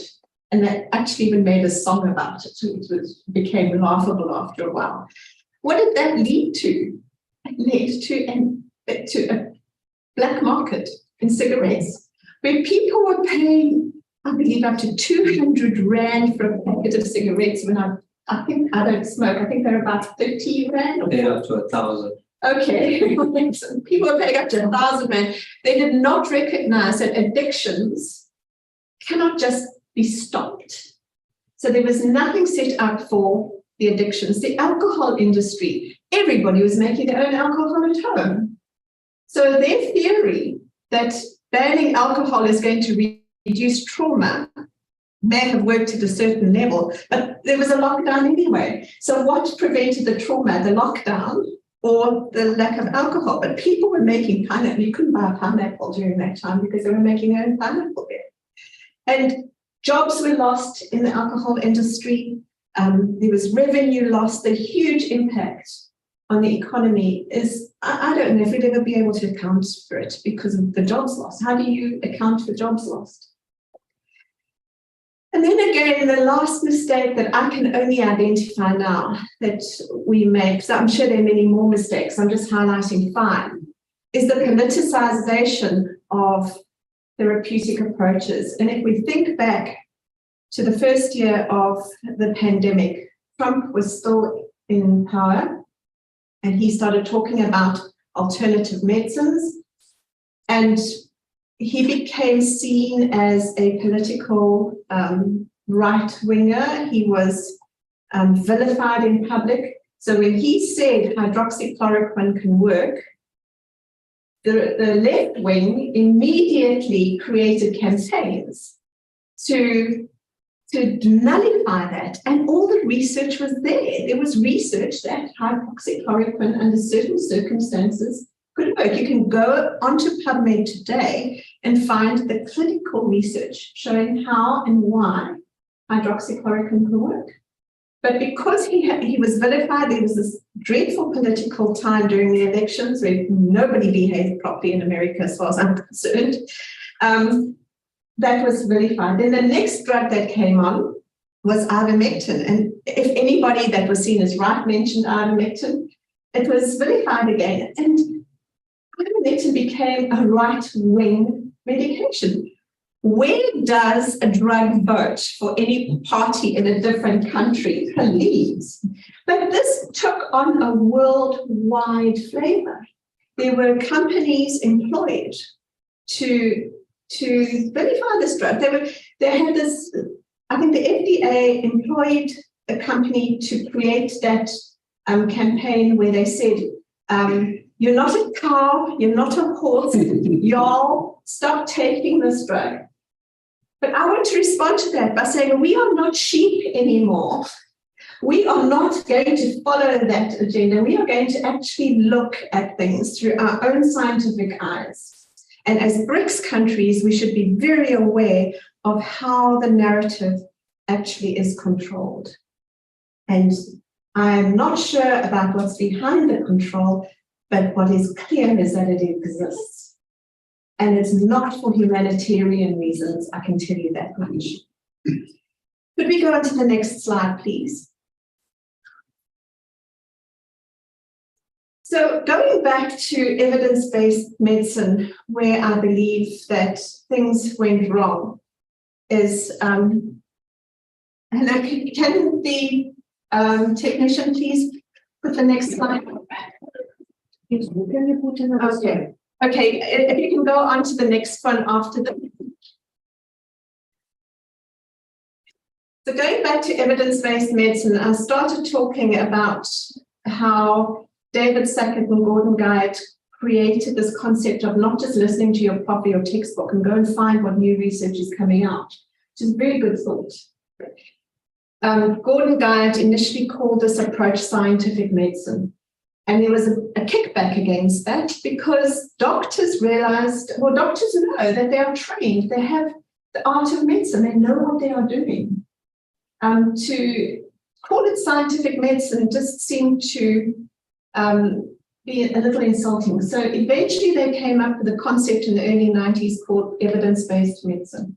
Now, this is not true that evidence-based medicine only started in the 90s. It's been around since the 1700s when Lind discovered vitamin C and scurvy. I mean, people were looking at evidence and then practicing. And the best story I've got to tell you is on penicillin. We all around this table have penicillin that saved our lives, more likely than not.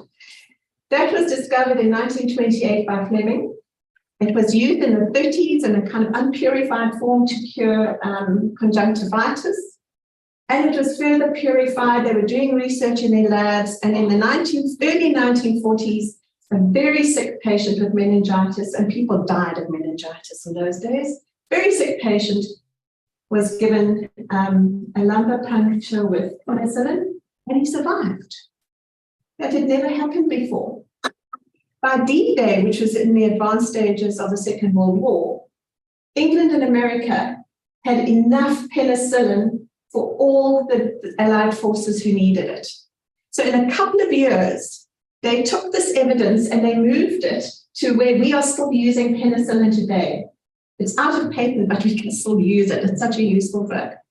So evidence-based medicine at that point was one case study that had been published in the Lancet and then rolled out. And we know the side effects of penicillin. There are people who are allergic to it. People have had anaphylaxis from penicillin, but it has saved many lives before. In the 1960s, a randomized control trial was a very rare thing, but it had been developed through the 70s, the 80s, the 90s, and it became the ambit of the pharmaceutical industry because it's the pharmaceutical industry that creates novel drugs that we want to have tested. We want novel drugs to go through rigorous testing, but also only they can afford it. These randomized control trials can cost millions of dollars. I'm not even talking about rands. When I tried to find out how much a randomized control trial would cost for ivermectin in 2020, the quote I got was 20 million rand, which is about, it's a little over £1 million or $1 million. No research code in our university, I think, has that kind of money to do that. And who is going to give me the money to do it? Certainly not a pharmaceutical company, because what interest would they have? Where are they going to get their return on investment in a drug that they can't make any money out of? But what has happened to evidence-based medicine is this kind of propaganda that the only research that you should be looking at in medicine is a randomized control trial, which makes absolutely no sense. So in about, I think it was 2006, Glover came up with this pyramid diagram, and I think I'm going to move this around so that you can all see it, which showed an hierarchy of the different kinds of evidence-based medicine. And they started at the bottom with things like an expert opinion. So say, for example, I'm a doctor and I see a patient has come in and has responded well to a particular drug, I can write a case study up. That's an expert opinion. You then go on to case control studies where you'd have 5 cases that get medication and 5 cases that don't, but you know who they are. And what can you see from that different kind of experiment? There's a little bit more certainty in your outcomes. And so you move up to cohort studies where you've got a group of people that you're going to give medication to and you're going to monitor them going forward.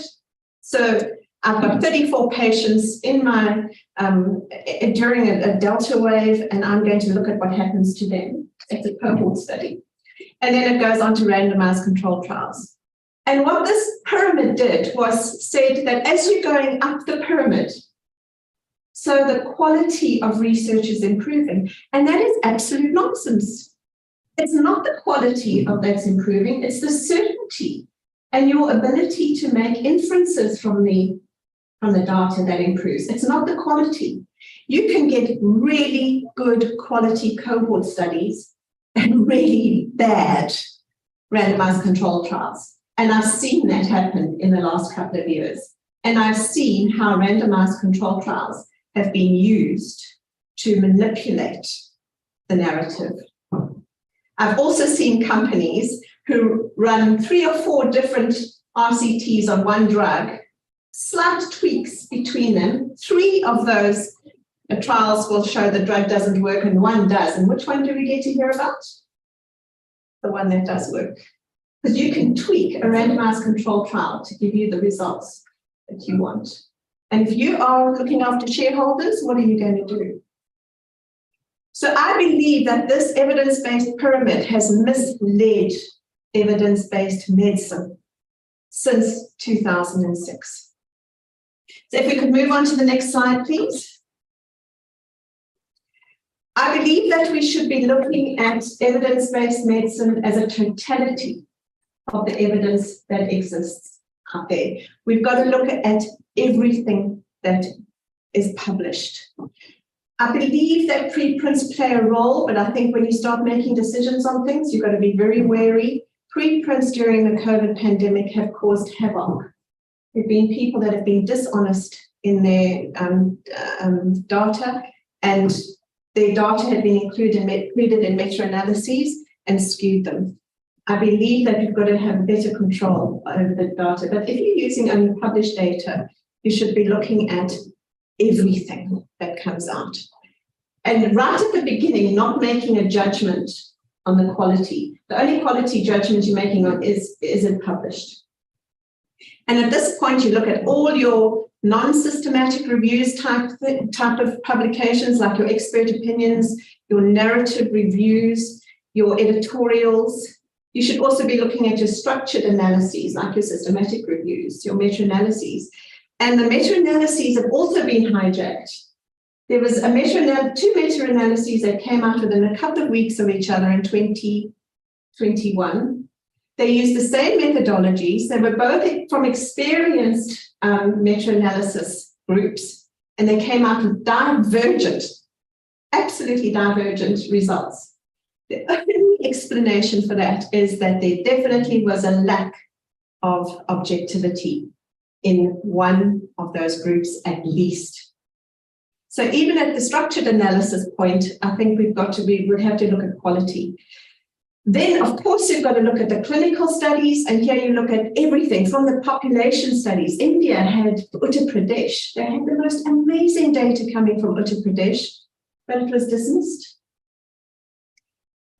We have randomized control trials coming out on a particular drug. We've had randomized control trials showing that it does work and that it doesn't work. And if you look at what's happening, I've now got a group looking at all the randomized control trials to look at dosage, look at when there was treatment, etc., to see why these results have come out with such disparate outcomes.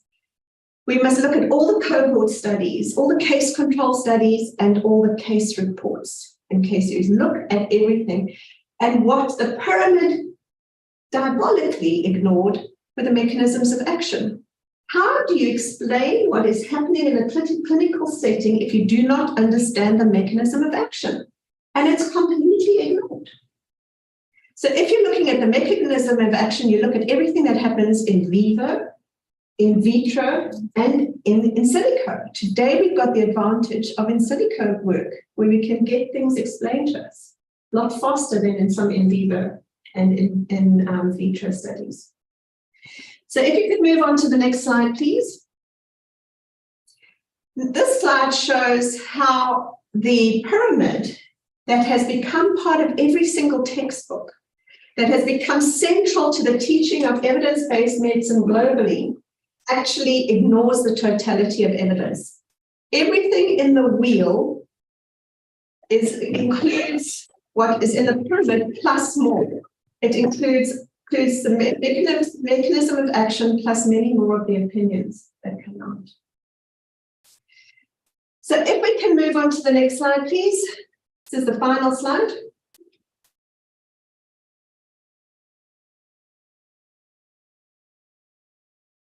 We decided to put this wheel to the test, and we looked at every single publication on a particular drug use, a repurposed drug, on COVID.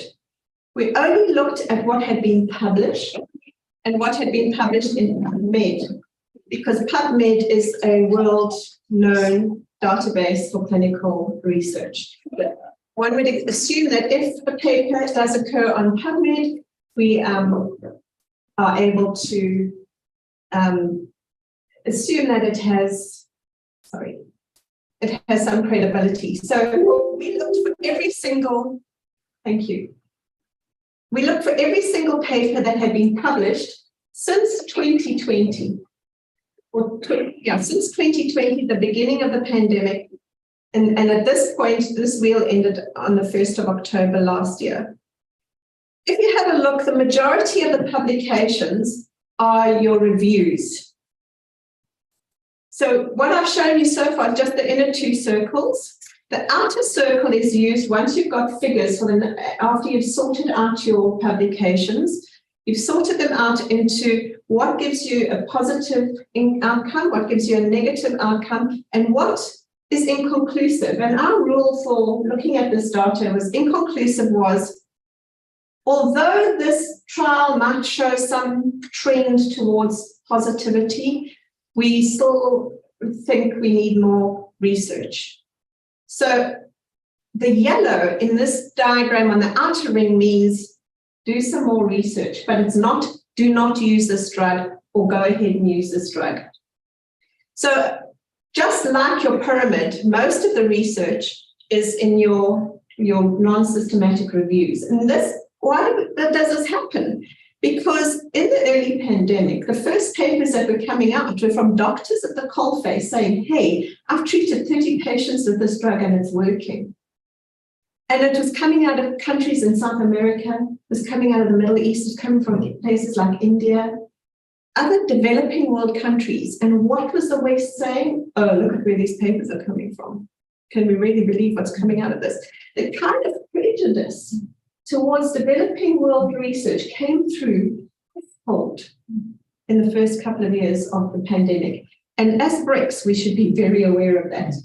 And we should start having more faith in our own research and move forward on our own thoughts. If you have a look at the mechanisms of action, that green section, you'll see that the majority of the work is in green. It's showing you why it's going to work, why this drug works.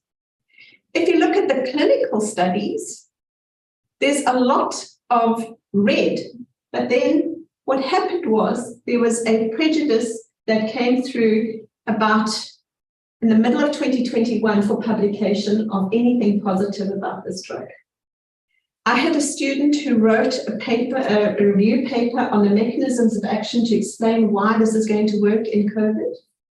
And she was told by the journal that the only research we will publish on this drug is a large randomized controlled trial. So what are they saying? Is we're not interested in this drug. We're not going to do anything about it. We don't want it. So there was this bias, but there was still very good positive research coming through. So what we should be doing is changing as Brics countries we should have a team that works across across the borders, who starts managing the data as it comes in on our own and with no prejudice, and looking at the totality of evidence and making our own decisions about what is going to work for the patients and what is not going to work for the patients. And it's going to be on real world evidence. If you could please show the video that I provided, and we can close off our talk on the video. Thank you. I'm going to close off by using Alan Savory, which is what the person Gert refers to as Uncle Alan, just to let you get an insight as to when I use monotheistic and what I mean by it, an insight into how people just cannot seem to think beyond the way they were taught to think, about how in an emergency you slip into believing what you've been told to believe, believing that your seniors are the ones who are right, believing that the institutions are right, believing that the celebrities are right. How we must, and I think education at every level should emphasize this, how we must think for ourselves. So. What is science? People talk glibly about science. What is science? People coming out of a university with a master's degree or a PhD, you take them into the field and they literally don't believe anything unless there's a peer-reviewed paper. It's the only thing they accept. And you say to them, but let's observe, let's think, let's discuss. They don't do it. It's just, is it in a peer-reviewed paper or not? That's their view of science. I think it's pathetic. Gone into universities as bright young people, they come out of them brain dead, not even knowing what science means. They think it means peer-reviewed papers, etc. No, that's academia. And if a paper is peer-reviewed, it means everybody thought the same, therefore they approved it. An unintended consequence is that when new knowledge emerges, new scientific insights, they can never, ever be peer-reviewed. So we're blocking all new advances in science that are big advances. If you look at the breakthroughs in science, almost always they don't come from the center of that profession. They come from the fringe. People see it differently. The finest candle makers in the world couldn't even think of electric lights.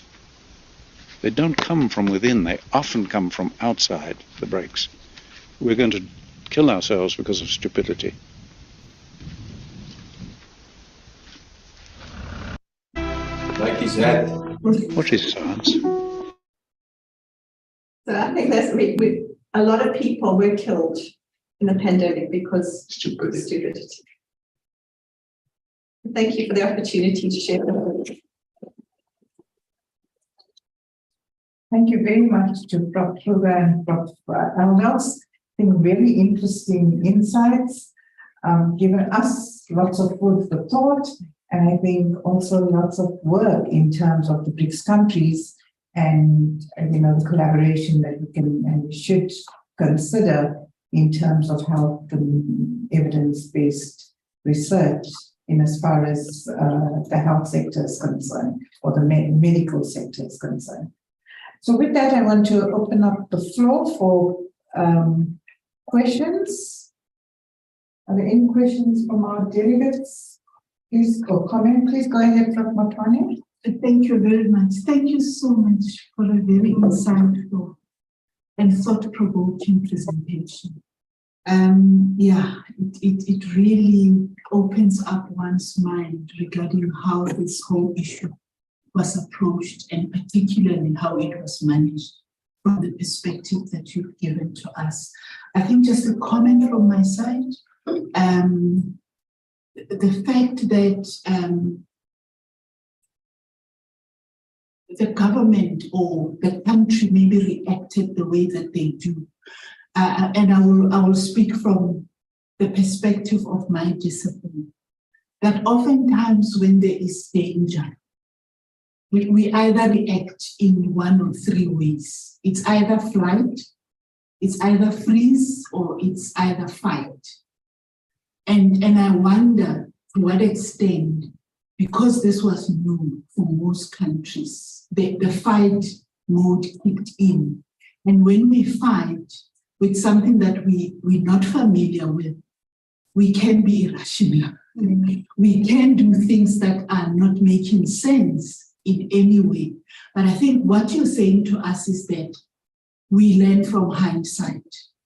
And moving forward, we need to do things differently because we've seen the consequences of maybe acting irrationally. And I think you raised very valid points. Thank you. I agree, and I fully support the initial response by the government. If our president, Ramaphosa, had not created that first lockdown, we could have been worldwide pariahs because the whole world is locking down. But as evidence became available, we should not have continued to make mistakes. We could very early in 2021 made decisions that could have saved many lives. I remember being interviewed on a radio show early in January 2021, and I said, if you allow this drug to be made available, making a type 1 error, which you could have taken a chance on because it was such a safe drug, the number of people by the end of this month who will be dead, who are healthier now, will be reduced. And I had the figures. I said, if we don't do it, so many hundreds of people are going to die. If we do it, there'll be less than 100 dying. My figures were wrong because we were in a Delta phase. It was thousands and not hundreds in that January. So by 2021, we should have stopped making mistakes. But that initially, if we did not follow what the world was doing, we'd have been silly, but we could have stopped it. Thank you very much for that very provocative comment and for the response, Professor Anders. Can I quickly give Prof. Bada an opportunity, and then we come back to you, Prof. Helena. Prof. Bada? Yes, Madam Chair, Mr. Gopal, thank you. First of all, please allow me to congratulate two speakers and compliment them for being so outspoken. There are several important issues that have been raised which previously have been swept under the carpet, literally. So I compliment them and thank you for that eye-opening, enlightening words of wisdom that you have presented to us at this meeting. Now, there are two issues here. One is about the COVID and its management and so on by authorities. And second issue is one about universities being source of new knowledge or lack thereof. So let's start with the COVID first. Now, as a practicing clinician and as an academic, I've been involved in COVID management. I have stood up at various fora, including the Inter-Religious Council fora, and I violently supported, aggressively supported vaccination. And of course, I've been getting flack from some of my conservative colleagues as well. There was an issue about ivermectin being banned by the authorities. And now research shows that it really doesn't make a difference. But there were cases, anecdotal cases, that proved that ivermectin, which was then available on the black market, was of some benefit to people. But that, again, is not evidence-based medicine because it's all anecdotal. Right. Now, I also find great interest in the history of penicillin, and I've written a paper on that previously. And what has been mentioned is quite correct. Remember, if you come to vaccination, the father of vaccination was Edward Jenner, Dr. Edward Jenner. If Dr. Edward Jenner was present today, the way he conducted his research and formulated vaccination against smallpox, it would never have happened, and not thousands, but billions of people would have died.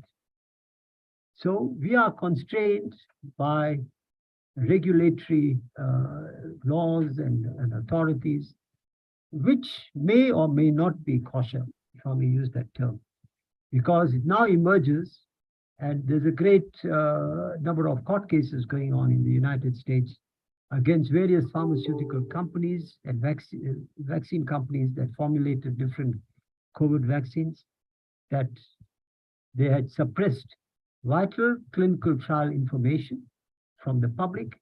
And actually, they have reached a state now where the Supreme Court of the United States has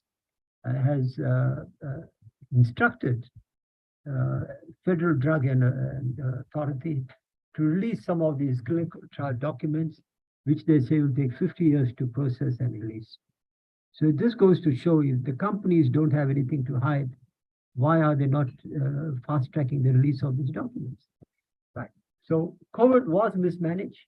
This is not going to be the last pandemic that humanity globally is going to be affected by. There are new pandemics emerging. There are festering pandemics around Marburg virus, Ebola virus, Lassa fever, all sorts of things. Mosquitoes are becoming more resistant to eradicative technology, and we can get dengue fever, we can get malaria of the most resistant type, and all these different kinds of potentially doomsday scenario biological agents are on the horizon. If we don't act in a collective manner, the solution I propose that if we act in a collective manner globally and university-wise, then you find that there will be some hope for future civilizations. If not, then there's going to be problems. You will recall, and this I know, that even from UKZN, certain important scientists have migrated in a southward direction. I'm not going to say where, but you know who I'm talking about. We have lost out important scientists for whatever reason, I don't know. We can only speculate. That's the first thing. Secondly, regarding this sad case of a student who did a paper that was kind of not accepted, I think that's an appalling and serious indictment on the universities, who now have adopted the policy of publish or perish. This is actually impacting on our students because undergraduate training is impacted. We find that the performances are lower level than what they used to be. If we're going to follow a Eurocentric policy of publishing papers so that it can generate income for the universities, our undergraduate education is suffering in the process, and that is impacting on postgraduate education. Now, I train registrars as well in medicine, and I can tell you, all you folks, that the material that we are getting now, you have to work harder at a postgraduate level because the undergraduate training is sadly lacking, principally because the academic staff are involved in publishing papers, getting PhDs, getting MDs, getting MMeds, and the basic core task or function of the university, which is to train undergraduates and postgraduates, has been somewhat sidetracked from the main purpose of the university. So it's a dangerous situation. I would caution the university against this. We all accept that research has to be done as academics, but not at the expense of undergraduate students, which will then impact on postgraduate training as well, especially in the professional fields I'm talking about. So that would include healthcare professions, legal professions, architecture, and so on. Thank you. Thank you very much, Professor Valda, for your insightful contribution. I want to allow Gert and Professor Aldas to first, if you want to respond to any of Valda's comments, or you want to take them as comments. So just take them as comments. All right, so it's being accepted as comments. Thanks, Professor Valda. I'd now like to give Professor Irina an opportunity. Thank you, Professor. I have just Thank you, Madam Chair. I trust that the university will kind of record these points I've made, and they are based on my personal experiences, as I mentioned, and they will redemptive action will be taken so that this scenario doesn't propagate itself into the future. Thank you. Thank you, Professor Vada. The first question for both of you. The first question is, we know quite well that COVID-19 had a kind of a creator, was a kind of artificial background, yeah, we know that. And there are a lot of different laboratories all over the world that produce, just with the help of scientists, a lot of artificial organisms that are very dangerous for people. What can you recommend? What can be done with that? Because the lives, it's the treasury of humanity, just to save them and just to have the usage of difficult drugs, the research results, just in favor of just reading. What can be done with all that artificial instruments that probably can provide the results as we had with COVID-19? Yeah, so I must say, if I understand your comment correct and question, there are a lot of allegations that the COVID virus was a humanly modified experiment that went wrong. It is proved by European scientists. Yes. Well, I must say I have not seen the evidence, but I would not be surprised if that come to be true. But what I can say is, if it's true, it will eventually comes out. I don't think they can hide that forever. That said, I am not altogether against that type of research. I think we need to be on the forefront of new research. Of course, there will be always people that want to use it for bio warfare and so on, and which could be disastrous for the future. Altogether, I'm in favor of ethical new research. So, yes, that's what I can respond to this stage. Yeah, I have seen that there is evidence that it was a lab leak, and the fact that the WHO has come out and said they're not going to investigate any further kind of opens that up. Yeah, they closed it. Yeah, they've closed further research on that question. It's a very difficult thing to answer because some people think that they can justify this kind of research by saying, let us be prepared for the offense. So let us create our own little offense here and see what we can do about it.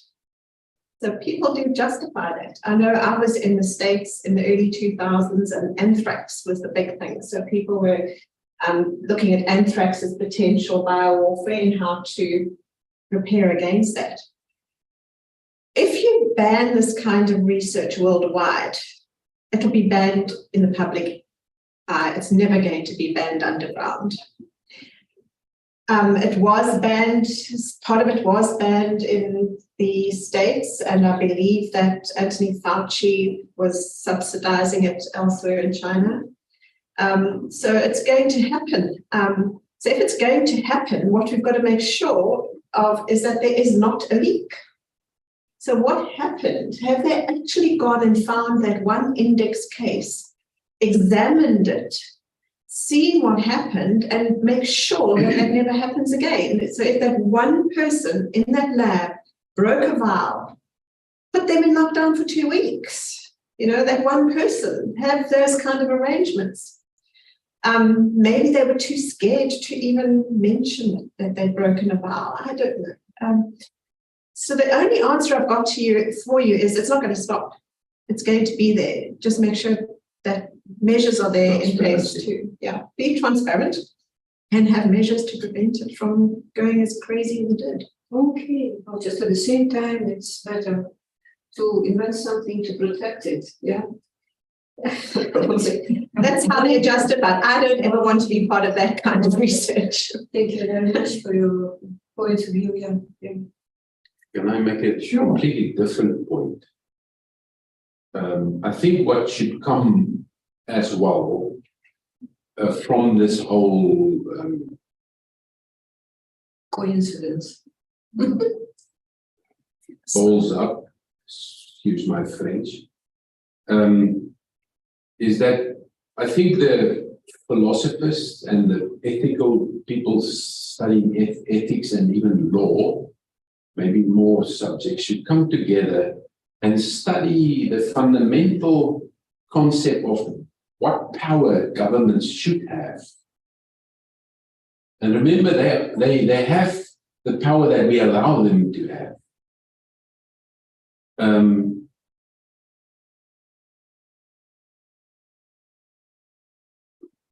Is it ethical correct that the government can shut down a person's bread and butter and then they don't lose one penny or one dime of salary? Is it ethical that they can, is it right that they can put a law in that you must wear a safety belt? I mean, they can say, listen, there must be laws to protect the lives of other people. So if you damage someone else's life, then you're going to be having problems. But your own life should be, I feel, your own decision. They can educate you and say it's good to wear a safety belt, but can they punish you and put you in jail for not wearing one or give you a fine? Those are type of questions I think needs to be answered.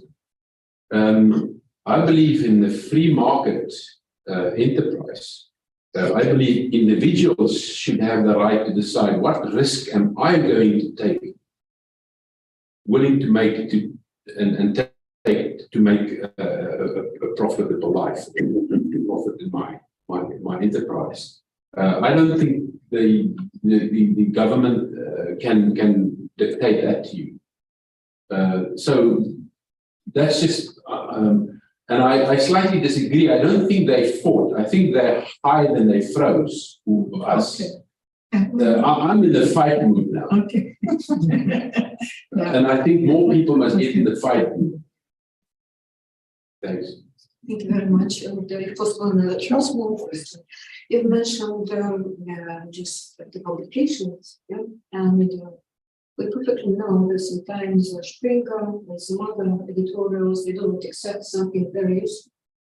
And just from political point, before sanctions, it was a requirement within the Russian Federation for scientists, for professors, just to have publications every year and published within the cited editorials such as Brics, for example.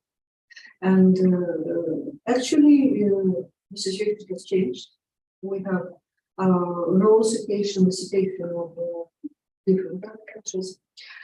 And just I have come to a conclusion that probably, if you don't mind, I probably will highly appreciate your opinion.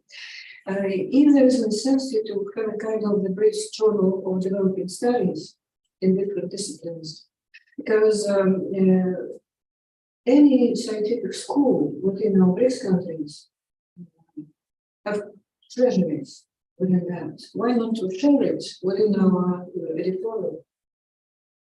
That will not be polarized, it will be just open, and that's open for public and professional use. What do you think? I certainly believe that many more publication houses should open up. I know that there was talk that Elsevier made journals withdraw some papers because they did not match a narrative. And to give you an example of one paper that was published in the NEJM, the New England Journal of Medicine, which is accepted by clinicians as almost gospel, that every everything that comes from that particular journal has to be of the top quality of science. They published the Together trial there were 4 drugs that they looked at, repurposed drugs. And the one drug, they came out and said, it does not work. But I looked at the data, and several scientists across the world looked at the data, and they had worked out their mortality rate on their intention to treat group. Now, the intention to treat group is the number of people that were put onto the trial. So they had 679 patients who were given the drug and 679 that were not given the drug. That's the start of the experiment. There were dropouts in both groups. There was a 58%, I think it was, dropout in the placebo group. So there were fewer than 300 people that finished on this placebo group. So now it comes to working out how many people have died. So they worked out a number out of the 679 in each group. And I don't have the numbers with me at the moment. So there were a number of people who died out of about 650 people who finished on the intervention arm, and a number of people who died, more people who died on about 200 who finished the placebo arm. But they don't want to give us that data. They don't want to tell us how they worked. They have worked out their number on their intention to treat. So statistically, they've given us this figure that shows that there's no statistical difference, even though that the numbers, there were more in the smaller number. But if you have a look at who actually finished, the real world data that means something to everybody around this table, if I tell you 24 people died out of 650 and 24 people died out of 250, which arm do you want to be in? They will not publish that. So I personally wrote to one of the authors, and he wrote back saying, that's not the sort of question you should ask. So I said, okay, I'll share that with my colleagues. And he said, also tell them the earth is not flat. So I thought, well, I'm not going to interact any further. Then a group of about 60 people around the globe asked them, and we were told, go and look at ICODA, where the data is. So we started writing to ICODA, and nobody got a response. You couldn't phone them. We got no response. And eventually, a few months later, somebody from ICODA wrote back and said, we've asked the authors to take our name off. The data has never been with us. So they've sent, and people wrote to the NHM from across I was part of a team that broke up into threes, because letters to the editor can have a maximum of 3 authors. So there are people from around the world. We broke up into threes and we wrote to the NHM, letters to the editor. Not one was published. We all got responses saying, oh, there's a space issue in our journal, it's an online journal. And we had some of the celebrity scientists publicly say, nobody's complained about this trial. This trial was taken as the gospel truth that ivermectin does not work, yet their figures have been distorted. And so we're trying to fight this now, but our little voices against the bigger voice is very quiet. And if you have a look at that graph I showed you, the skewness of where the data is going to be published is manipulating us. And this is why I'm saying that have our own journals. If we can have journals that we can trust that are going to be properly peer reviewed and not subject to this kind of corruption, Very good. that would be great. Get a Brics journal. Should have it. Yeah, should have it, because it's just a kind of manipulation at the moment. Yeah. That's it. Thank you If very you want much. to try as a South African to get into a Jack's journal, it's very, very difficult. Once you have 2 or 3 in, they accept you. But before that, There's huge prejudice against research from developing countries. and my surname is Kruger.